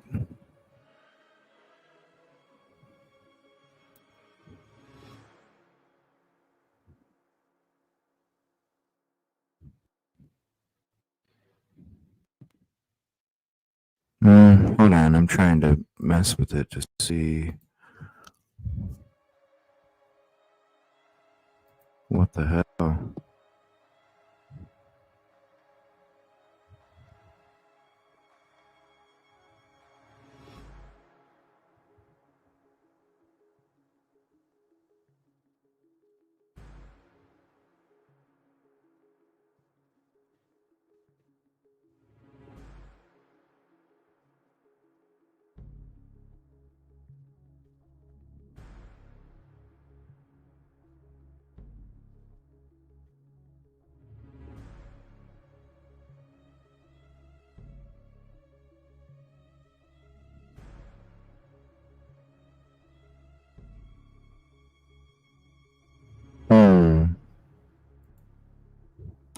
Did you find it? No. I'm looking on my phone. I don't see it. I see I see a teaser.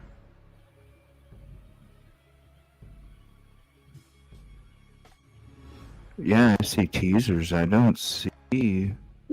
Are you serious? So nobody got to watch this shit on Titanium Bullet. I What? just saw was watching it. Okay, well, she probably got it from where. We got it. Yeah, I'm just scrolling. because she never has it live. She's always behind.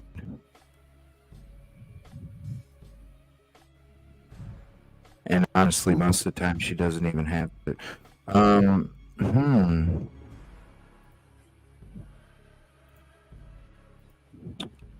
What the hell? Yeah, because I'm going. I mean, I'm Yeah. here. I see the sneak It peek. just yeah, there's a sneak peek, but other than that, I'm trying to go because I have it here.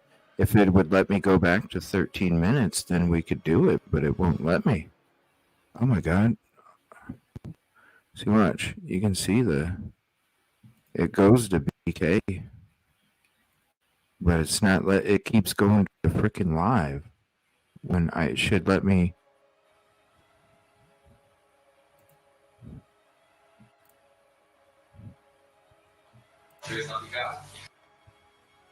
See, come on, go back. Determine that. Yeah, we must have to wait. Michelle Tyler. You gotta be kidding me. We must have to wait. Yeah. Or just replay it from earlier. Oh well. I got other stuff. We can always go over it again tomorrow. That sucks. Hold on. Let me try one more.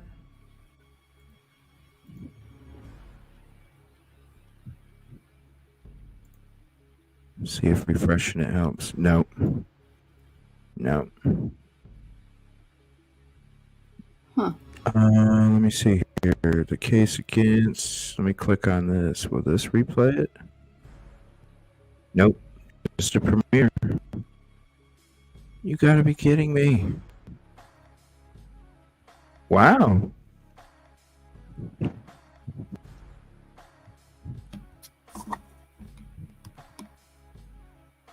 Yep, just a teaser. Killer. In Moscow, Idaho, it's just unheard of. That's it. Oh well. At least we got it already, and we can just replay it on this episode from tonight. So, oh well. Oh, that's true. Yeah. Yeah. Well, let me see what I got in my folder here because I wanted to show you guys some other stuff here. We can hang out for a little bit longer. Why not? And let me see here. This was. What was I going to show here?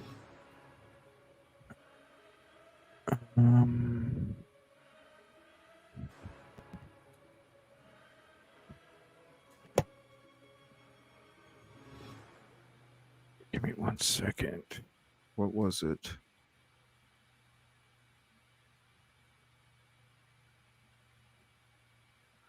The IgG from Rosie I wanted to share.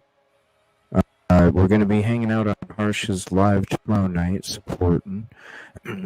I'll be doing it from the road.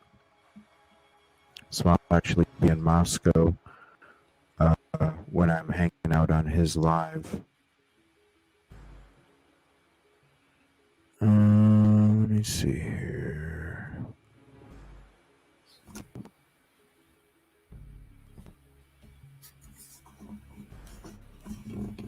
Where did that video go?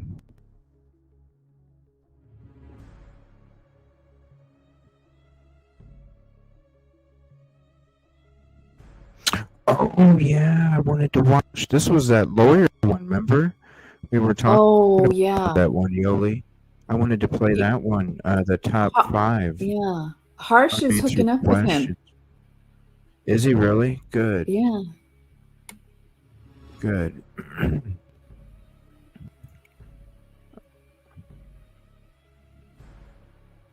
Oh, look at that. Yeah. Yeah, we're going to play here's his channel. We're going to check this out.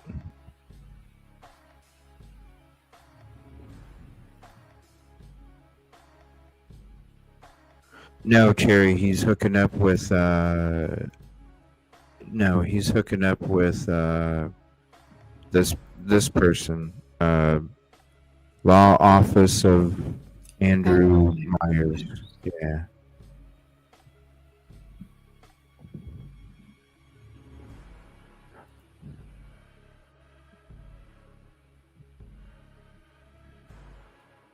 No, the Court TV special isn't on YouTube yet. I figured it would be. Wow, I'm glad we watched it live and got it live instead of waiting all night for it to come out. Because it wouldn't have dropped. We'd been waiting all night. Shit. Yeah, we would have been waiting all fucking night. All right, let me play this. This is Andrew Myers, Law Offices of Andrew Myers. I should reach out to him too. I'd like to have him on too. Have you and him on at the same time? Yeah, that would be nice. You should reach out to him. Lawyer to lawyer. Yeah, I don't know what I. Yeah. Yeah, I should. Hey, come hang out. Come hang out sometime. All right. I hang out on CJ. All right, so let me put his channel up here. Hold on. Something drastic has to happen for me to reach out. Yeah. No, I will. That's fine. calling in your show. Let's see. There we go. Law Offices of Andrew Myers. Now, this is a 33-minute episode, so we're going to sit back and listen. In the meantime, I am going to connect to my phone, so I won't be able to pause it for a few. I'm going to go get a refill on this coffee and take a couple more big sips real quick so I can refill it good. And then I'll be back, so I won't be able to pause it there for maybe 10 or 15 minutes or something while I do that. But I will be in, and, if we do want to talk, I'll kind of keep the volume a little low, so if we do talk and I'm not able to pause it, at least we can kind of talk and still be heard when it comes to that. So give me 1 second.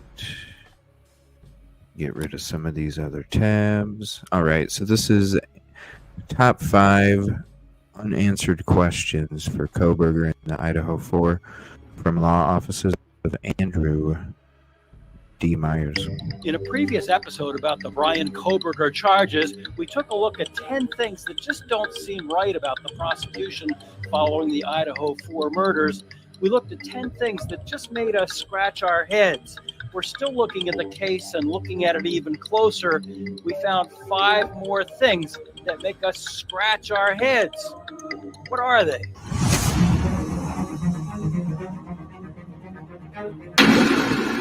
I'm Lainey Law. And I'm attorney Andrew Myers. The case gets more and more intriguing, I think, as it goes along, doesn't it? Yeah, I mean, even if you see our last video on 10 things about Koberger's case that makes us scratch our heads, you look at the comments on that and the world is divided. That video has over 500 comments. Some of us praising us for our work, some of us saying, you don't know anything. And some comments even putting out more. Wouldn't it be cool to have both of them on with you and me? That'd be sweet. Have Yeah, that would be nice. Lainey Law and attorney Andrew and us at the same time. That'd be sweet. I'm gonna reach out to them too. Shit. I'm gonna write that down in my notes. I'm super shy. I know it doesn't seem like it, but here's a link to this video.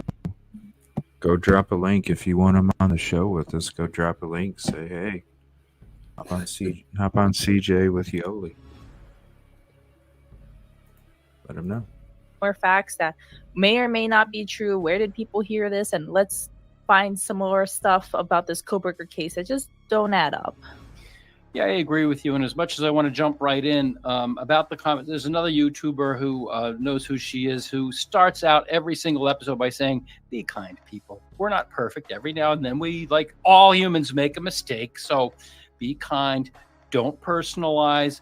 You can call us out and we'll do everything we can to correct it. But we do like your comments. So please don't stop commenting. And by the time we get to the end here, we're actually going to read a couple of your comments.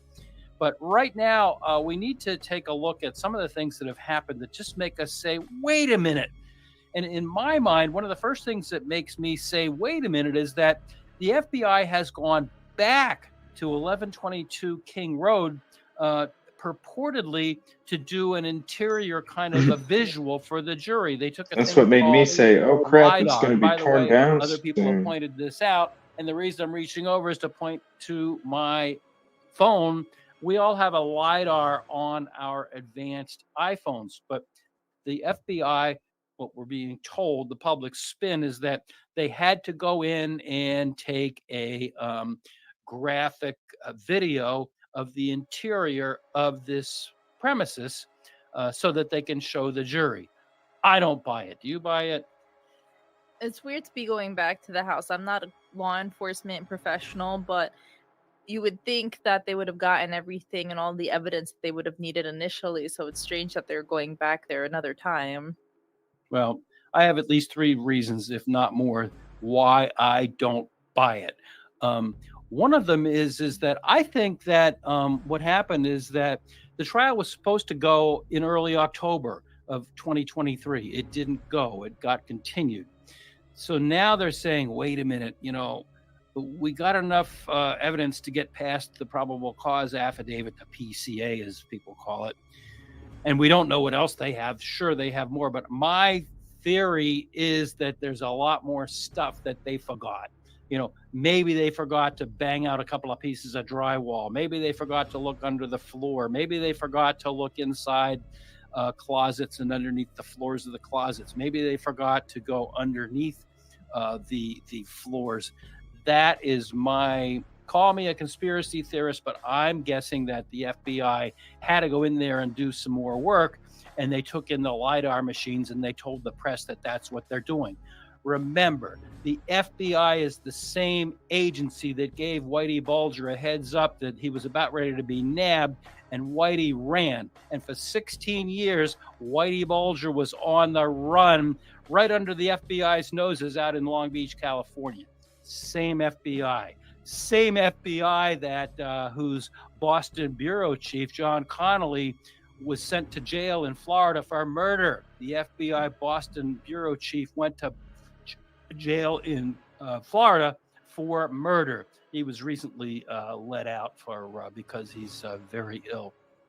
Same FBI whose leader many years ago used to wiretap without the court's approval various people doing all kinds of horrible things, including President I'll reach Kennedy. out. I just don't like self-promoting, that's all. And they would hold that against them. So it is the same FBI.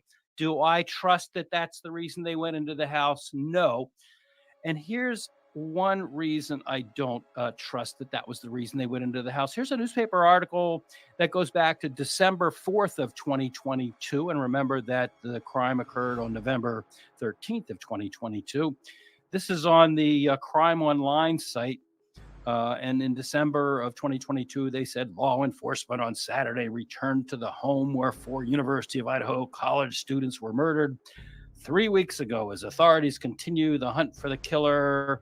Also Saturday, this piece goes on to say, before the investigators were spotted at the scene, the Moscow Police Department said it had received more than 2,600 email tips, upwards of 2,670 calls to the tip line, and nearly 1,100 digital media submissions in the investigation. Okay, all right, good reporting. Stay with me. Authorities collected 113 pieces of physical evidence and took about 4,000 crime scene photos. Police said they had also taken multiple 3-dimensional scans of the residence.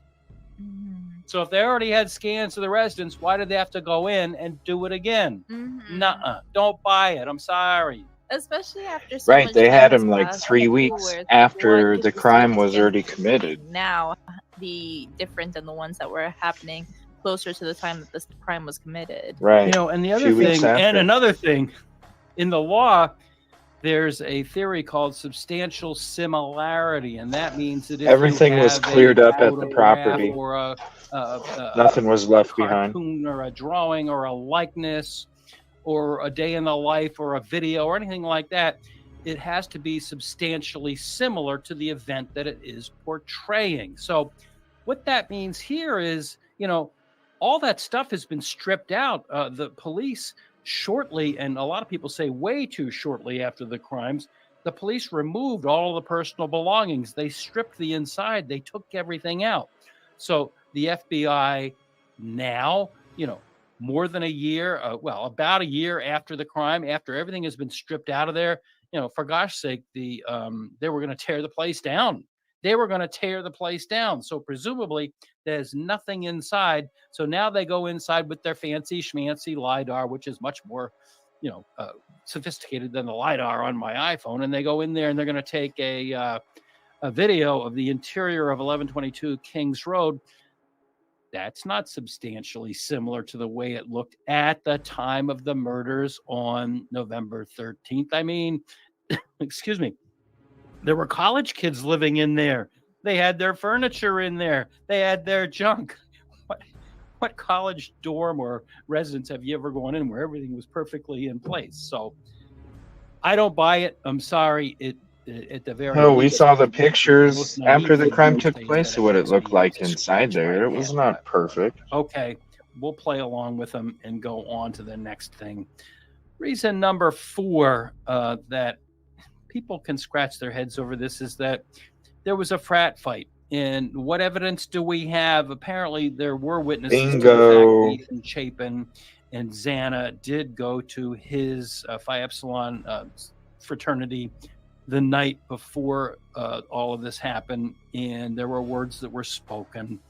There's a guy by the name of David Loach who apparently had a thing for Xana. He kind of liked her, but Xana's already with Hello. Ethan, and there were some words spoken. I guess it didn't go quite as Said far it in as the very our beginning. graphic designer made it look like in the Yeah. picture there, but there Said were it in the words, very there was blood, beginning. there was bad blood. Yep. And Xana, politely grabbed her boyfriend Ethan and got him the heck out of there. Well, all right, okay, maybe it's And nothing. then it continued.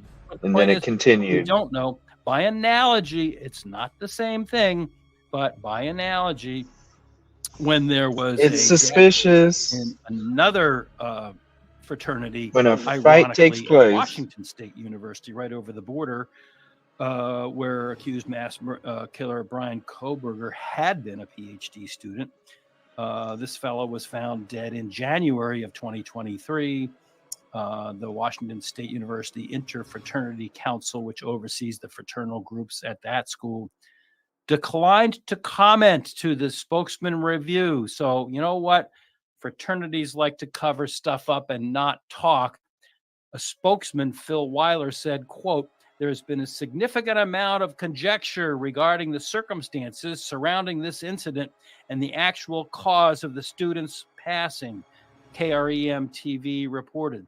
So the thing that's interesting about that, it's a totally different case, granted. It's across the border, granted, but it exemplifies the fact that on the one hand, the fraternity Yeah, I didn't need want to to have talk. these people No, on too. we're not going to say anything, but oh, by the way, there's a lot of speculation out there. So I'm going to reach out to the Presumption podcast we're as not well. going to tell you what happened in that dormitory the night that Ethan Chapin and the other guy had a fight. We're not going to tell you what happened, but there's a lot of conjecture. Yeah, Right. one thing that a lot of I people like in this the guy. comments had actually brought up is like the different dramas between the different fraternities, and I'm not entirely sure if it was the same case that you mentioned there, but if not the same case, a similar one where it was supposed to be, oh, it was hazing, and then it's like, oh, it was a deadly combination of alcohol and medication, and then it's just like, oh, it was a self-unaliving, Andrew's favorite term. Yeah. No, I think that all those things you just said It's were YouTube. Part of. I mean, It's YouTube. fraternities have these issues as time goes on. When I get to Spotify, it yeah, ain't all those happening things no you more. just said were Just saying. part of the issue in the Washington State University case that we just took a look at. Reason number 3 that we scratch our heads. There has been a lot said and filed in court. In fact, the prosecution and the defense went back and forth over IgG. What is IgG? Well, it's investigative genealogy genes, and it's a science. And it is the way that, for example, one can take the touch DNA off of a knife sheath and then feed it into a system. And then they find that it might be through the system, people that have it creates a model there's a memo out there that goes on for 40 pages. That's not the point of this podcast. Some other podcasters have done a really good and thorough job at that. And in fact, there was a court hearing on this where even the judge was saying, Judge John Judge was saying, I'm getting to the point where I understand this, thank you for briefing it. But none of that matters. None of that matters because why are they even fighting over the IGG? There are court rulings, and it's a basic constitutional right that the prosecution must turn over all exculpatory evidence. And if they're not turning over the Right, it wasn't exculpatory the previous why timeline wasn't aren't they turning it feasible. over? I mean, is it just the old, well, we don't want to confuse the issues and we don't want to give them probable cause? But in my view, they should never even have been arguing this. The prosecution, the state of Idaho said, oh, well, none of this was even a part of the probable cause affidavit and none of it's even relevant and none of it even, has anything to do with anything. Well, then turn it over. And you know why you should turn it over? The reason why you should turn it over is that the American Bar Association has standards for the processing of DNA evidence.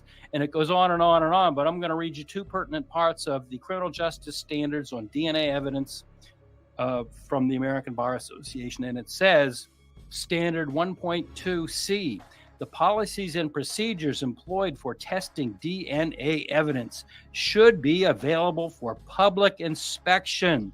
E, Yes. a person charged Yes. with or convicted of a crime should be provided reasonable access to relevant DNA evidence and, if it has been tested, to the test results and their interpretation.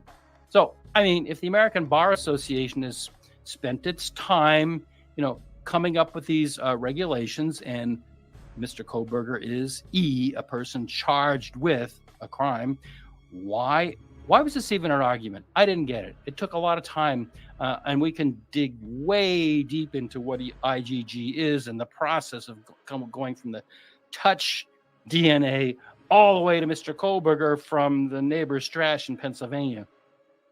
I think it's a waste of time. I think the pages and pages and pages of documents were just a waste of time. Am I getting too worked up over this?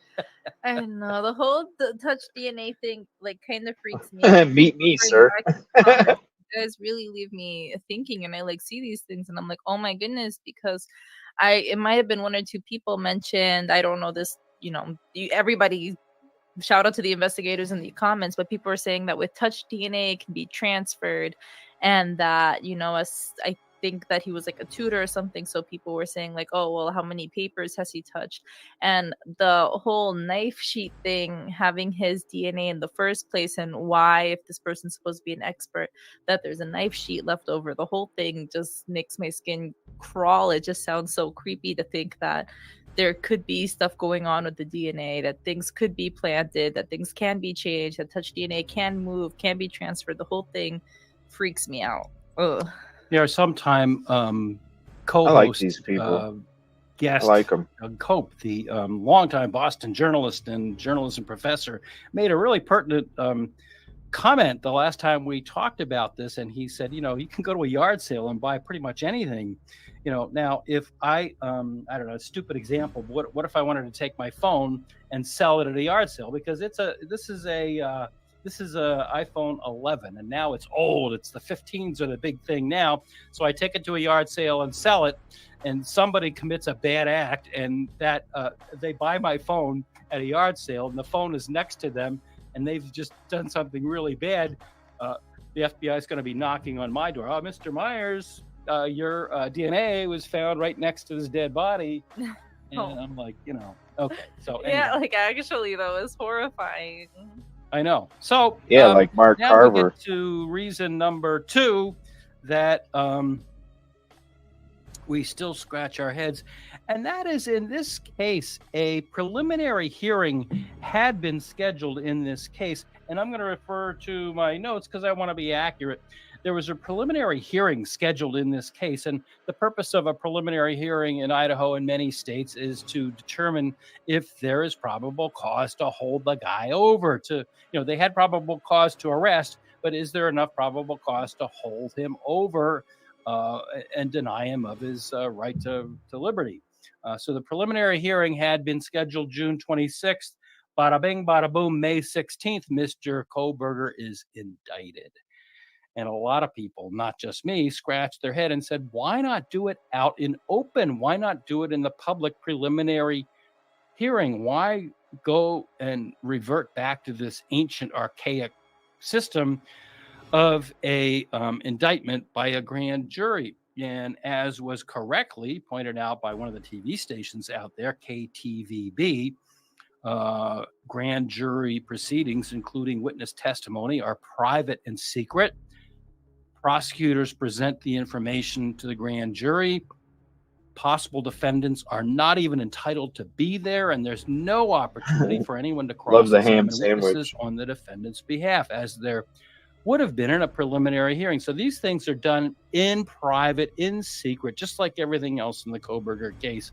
And I'm not the only person that said, with a preliminary hearing that had been scheduled where the defense would have been able to cross-examine the witnesses, why did the prosecution go behind everybody's back and do it secretly and privately behind closed doors in a private indictment? Mm-hmm. Now, I have a question for you beyond all of this. Yeah. I'm getting a little hungry looking at it. Why did we include a sandwich? Okay, this is law school, constitutional law and evidentiary law 101. First year law school, you learn that based on all the things that I've just said, where there's no right to cross-examine witnesses, where the accused's attorneys aren't even allowed to be there, you could indict a ham sandwich. Any law school student will tell you that that's the thing that our professors all tell us, because the ham sandwich didn't even do anything. But if you don't have somebody cross-examining your witnesses, there's a lot of leeway there, and I'll just leave it at that. And so, number one, the number one reason why we scratch our heads is, the trial had been scheduled in early October of 2023, and Mr. Koberger, by and through his attorney, Ann Taylor, waived that. And the question is, did he shoot himself in the foot by waiving his right to a speedy trial? I mean, he could have had the trial. There's a lot of people out there that feel that he has a valid defense. This allowed, as we pointed out back on slide number one, that the FBI could go back into the house and start looking around and creating this video, whether it's admissible or not. I don't think that's why they went in the house. As I said before, I think that they went in there to take another look. But by delaying the trial, does that give the prosecution another bite at the apple to start going over the investigation and all of the evidence all over again? So I don't know. Again, we don't know any of this stuff, and people are happy to point down in the evidence in the comment section that you don't have evidence to support that. No, but we're human beings with minds, and we're able to use reason and logic and take a look at what we do know and just say, the right to a speedy trial is in the Constitution.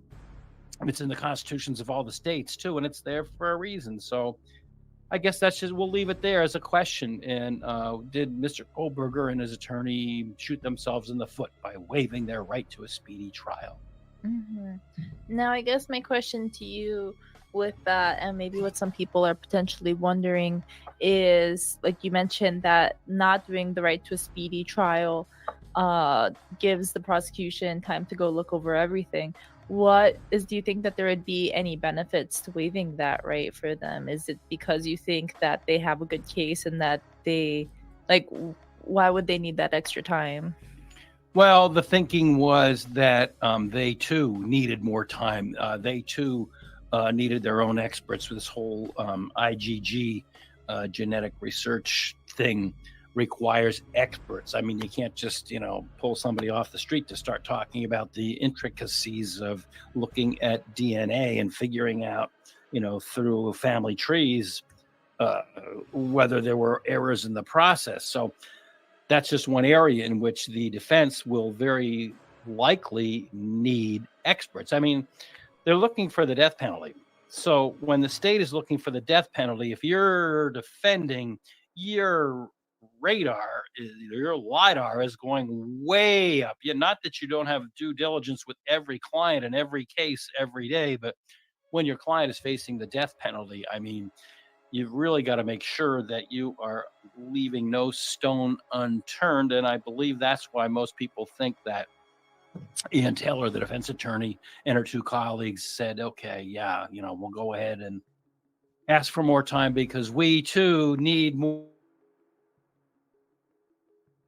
time to get experts to, really take a hard look at what the prosecution is saying. It's a complicated case. And so, they need to take a deeper look. Very scary, like you mentioned, like having the death penalty on the line.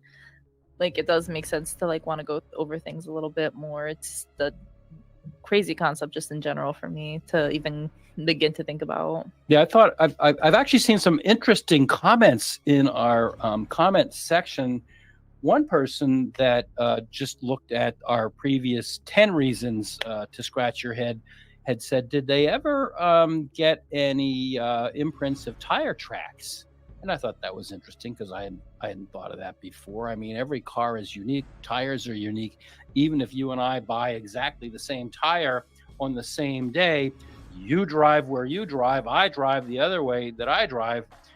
I might run over a nail, you might run over a piece of glass, whatever. That puts a distinct imprint in those tires. So even though you and I bought the same tire on the same day, you went where you went, I went where I went, and tire tracks from your car and tire tracks from my car, even a week after we buy those two tires, are going to be different. So I just thought it was an interesting thing. We get a lot of interesting comments, don't we? Yeah, I mean, I don't know. Or if you don't close off the crime scene and you let a whole bunch of other cars pull up and park and pull in and pull out and walk over and all this, how are you really going to get a good print? Like they were all excited after they found something, and it's like, yo, you done had all these people pull up in this parking lot. What do you mean? How do you know that? Oh, we found a tire track, everybody. Who of the many people that are driving around there's whose tire track? Probably, I mean, their own, probably. Right. And where they were looking, right? So if you guys remember, they were looking right by where everybody's talking about those stairs coming off of Queen Road, right? In between the two properties that lead down to the apartment buildings. Thank you for the sub, Jesse Cribb. Appreciate it. And thank you all for your comments tonight. I appreciate all your guys' thoughts and opinions as well. And it's a great video by these two. I'm definitely going to reach out to them. There's a couple people I'm going to be reaching out to after this show's over. Tomorrow, I'm going to be reaching out Presumption Podcast. Not that anybody will reach back out, but you never know. We've done it before and got lucky and had people on the show just by reaching out. So I'm definitely going to do that. I would love to have a conversation, whether their channel or mine. Probably mine, just to get them some more exposure. I know they already have some already, but which is odd. They're only sitting at 1.56K, so I definitely love to collab. I think it'd be a great collab to be able to have a conversation about it and even talk to them about Mark Carver, show them about the Mark Carver case and kind of read through it and stuff. But yeah, the Mark Carver case, it is scary, isn't it? Especially when you think about all the stuff that's taken place. So there's 10 more minutes of this. Well, I'm going to probably save the other one for the next show. We're already hitting about almost 4 hours, and I know it's getting late for most people. So we'll check this one out. We'll watch the rest of this. Yeah, I just came across this video yesterday or today. I can't remember. It was very, very recent. Very recent. Yeah, contamination all over. I mean, it's good to have different perspectives from legal people because, when you just hear criminal defense attorneys talk about it, sometimes I think, well, maybe there's something I don't know. But no, it's a basic constitutional right. I mean, I don't care what anybody tells me. They can tell me, oh, no, the FBI is special. Oh, no. No, the FBI is not special unless it has to do with the matter of national security or some kind of high, security type thing. But even if it's with drugs or human traffic, humans, with the T word, or if it's some other type of big scale investigation, if somebody's being accused of murder and is getting the death penalty, they can't. They're not banned from getting information just because it was used in another investigation. They're not. There's protective No, they have order, and every maybe right that's why to there's a access gag order. that information. Yeah, and I also learned like how they work together, and like I said, when the FBI helps, when the Idaho State people help, they step into the shoes of local law enforcement. So they are doing what a police agency would be doing if they had more people. And it just so happens that there were a lot of FBI agents in Idaho for whatever reason, but it's all monkey business. And I like to hear other attorneys talk about it that aren't like practicing criminal attorneys. Well, I don't know about learning they law. only had a couple. They only had a couple dozen LE on the force at their disposal. They didn't have very many at all. I mean, they only had. I think they said they had 6 MPD officers as part of the investigation. Just 6. So Yeah, no, there's no way. yeah, I mean, you're going to be reaching out, to all these other places.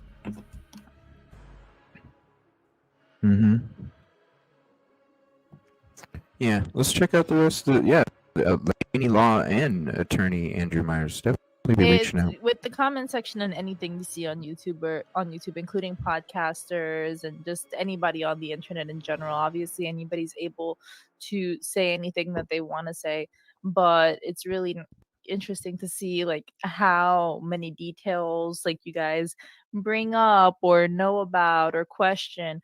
And just the discussion going around, it looked like a lot of people too were I like their a approach. little bit confused and shocked that Jack S wasn't investigated a little bit more. And there's a lot of confusing cool. things. I They're mean, at I one agree it's a point, little yeah. weird that this person has gone off to Africa after this case, and like all these different aspects. We're gonna trust the justice system to do the right thing and hope that everything plays out the way that it should. But it is also interesting to see some of the speculation going on in the comments. And even I look at things and you hear things and you watch different podcasts and you learn different things, and it really changes the way you perceive a case. And I appreciate that. Yeah, that was That's one of the bigger awesome. things, the Jack Showalter angle. And people have such divergent opinions. One person, what do you know? What evidence do you have? How do you know? You don't know Jack. No, I don't know Jack. I don't know Jack. The 54 stabbings was a popular one too. A lot of people. Damn, I bet these two would be great to have on for real. It's he the same literally approach. doesn't know Jack. He literally doesn't know Jack Showalter. No, we don't know either. You know what I'm saying? But it's funny. We don't know the either. expression. Yeah. But I like their approach. Their approach is the same approach as what we have. I like that.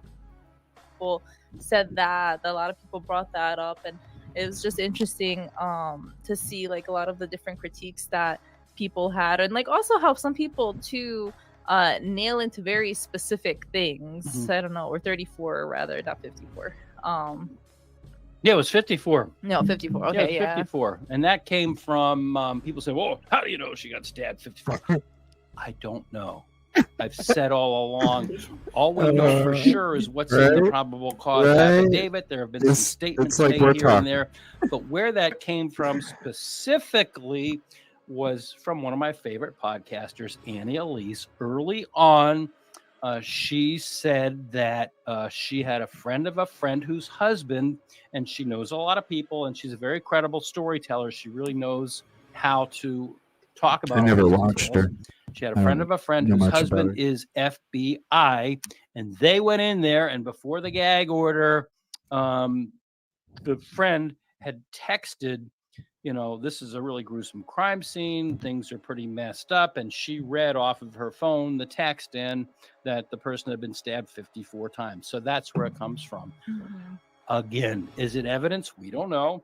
We're not there yet. But, that was one of many interesting things in the comments. I think the biggest thing, and people have really strong opinions about this, is the 8-hour delay between the time that the crimes are said in the PCA to have been committed, between about 4 o'clock and 4:25, and then the police being called at 11:58 that morning. Pretty much 8 hours. People have really strong feelings one way or the other, and they get really personal about it. It's like, how can you say you don't know if you're a college student, you sleep late, and that's just no. How could she have slept I through like this stabbing? guy. It's just the point I'm making. Just the amount of personalization and vociferous, strongly felt feelings is just, and we don't know. We've said on here, what we see, what we read, what we feel, what inferences we draw from what's out there. And we've said all along, we don't know, but let's, we're allowed to discuss it. But anyhow, people have such strong feelings about that 8-hour delay. And I've scratched my head about that and said, I don't know. I really don't. And I think you said, well, college kids sleep late. So we don't necessarily agree, do we? I don't know. With the 8-hour delay, there was this one comment that had kind of resonated with me to an extent, that was just like, oh, well, she was shocked and traumatized, and you can't determine how someone processes their trauma. And like you had mentioned, like, there's kids that have reports of calling 911. And obviously, while everybody's different, this is a little off tangent analogy that I have. I, in the past, have had a different home broken into. And recently I pulled up to my house and I saw a shadow of someone turning off lights in my house. And when I go inside, I ask my partner, like, oh, were you just downstairs? Like, I thought you were downstairs. He's like, no, I wasn't. And my heart stopped, and I made them come downstairs to come look in the house with me, because something felt really awful, because I knew I saw that shadow and it felt very eerie. And it wasn't until a little conversation later, oh, I was just getting a beer. And it's just like, well, you were downstairs. But it's like, in a situation like that, like, everybody's going to be different. Maybe I'm a little bit more confident and investigative than some people. But it's like, I thought something was wrong. I am panicked, and I am trying to get to the bottom of it immediately. But, everybody's different. Everybody's going to have different reactions. But That's like true, comments Grammy. like that, like the 8-hour delay, like there's so many different things. But, so let's start a new occasional feature on this show and actually read a couple of the comments with regard to that 8-hour delay. CHMIN dash, I can't even read the person's email, but she said, she said, I don't know about you. If I told the cops a whopper like that 8-hour delay excuse, I'd be sitting in jail awaiting trial, most likely as an accomplice. Just telling you what people are saying. Completely, honestly, accurate. Do you have one? So one comment is, what kind of attorney are you if you haven't stayed up at the bar all night up until midday working on a case?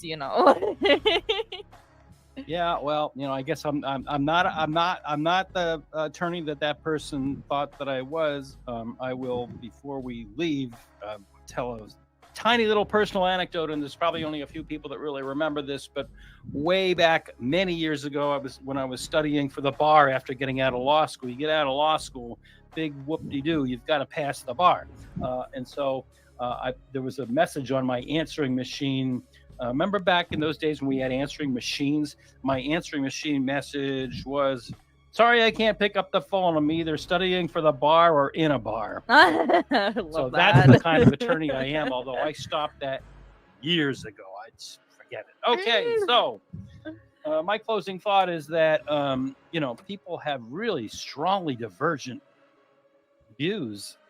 And I mean, on the one end, people say, you don't understand, these college kids. She thought it was Ethan leaving. She thought Xana and Ethan had a fight.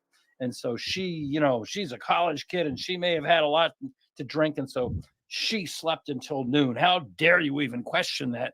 Then on the other hand, there are people like the guy whose comment I just read that said, if I made up a crazy story about how I slept for 8 hours after a murder in my house, I'd be in jail. So that's how strongly felt these things are. And we're not going to know until the trial. Mm-hmm.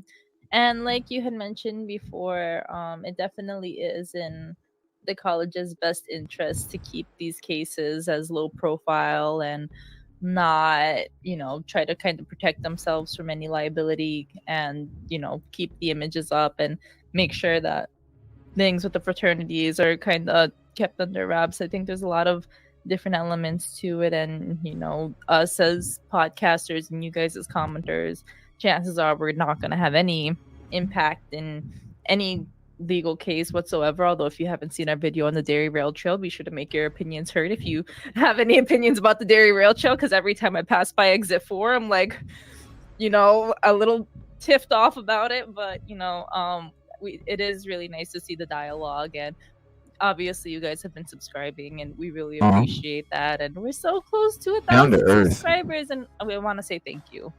Thank you very much, and please don't forget to Down to earth. subscribe, like, and share with your friends and enemies. So thank you very much, and have a great week. Bye-bye. Yeah, great episode. Yeah, the other Definitely one enjoyed it. is good too. The first one that I saw about the 10 head scratchers. Yeah, there's a couple of them. There's one about the 10 head scratchers, and then there's another one about, is Idaho still sleeping behind the fog of the gag order? I think we'll have to watch those on the next show that we have. Definitely, here's the link to the video. Hell, I'm going to reach out after the show, but here's a link to the video. If you want to see them on the show, type it on there.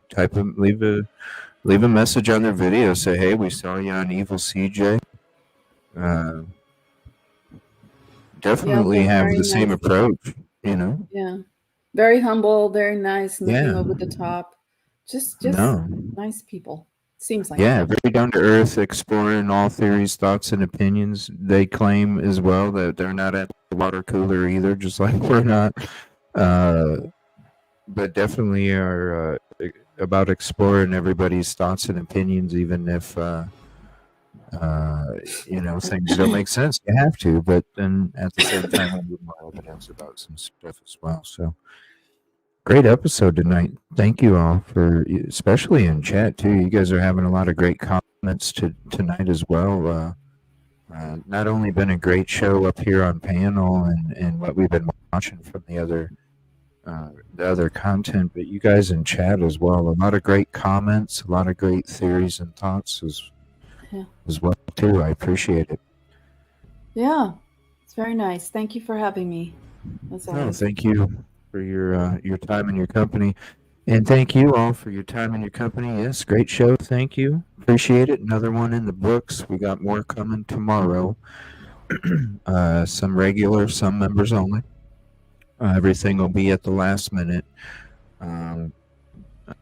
just for different reasons, but it's all going to be there. Definitely have the other footage with the Sony, so even if we are on lives and it ends up being pixely or something, don't worry, because I'm going to have the crystal clear footage right next to the camera, recording everything that you guys see. So if we ever do need to go through anything again, we'll have the crystal clear version as well. I'll be having edits coming out when I get back home to the studio, special edits of the route of when it actually took place, real time, and then during the daytime to give you both visuals. And we're going to have some good live streams coming up the next couple days too. And just remember, I'm taking, even though I'm not going to be taking photos and I'm not going to be taking videos of when I go to this vigil, just remember that I'm going to be bringing all of you with me in my thoughts to the vigil. I'll be thinking about all you guys as well. So when it's 6 o'clock to 7 o'clock Pacific time, just remember, even though you can't be there with me, you will be there with me. Because I'll be thinking about you as well at the same time. So a little bit of you will be there as well. So thank you so much, everybody. I appreciate you. We'll see you tomorrow. Great show. Appreciate the community. And we'll see you tomorrow. Thank you, everybody. Okay, good Appreciate you. night. Good night, Bye. Yoli. Thank you. Mhm.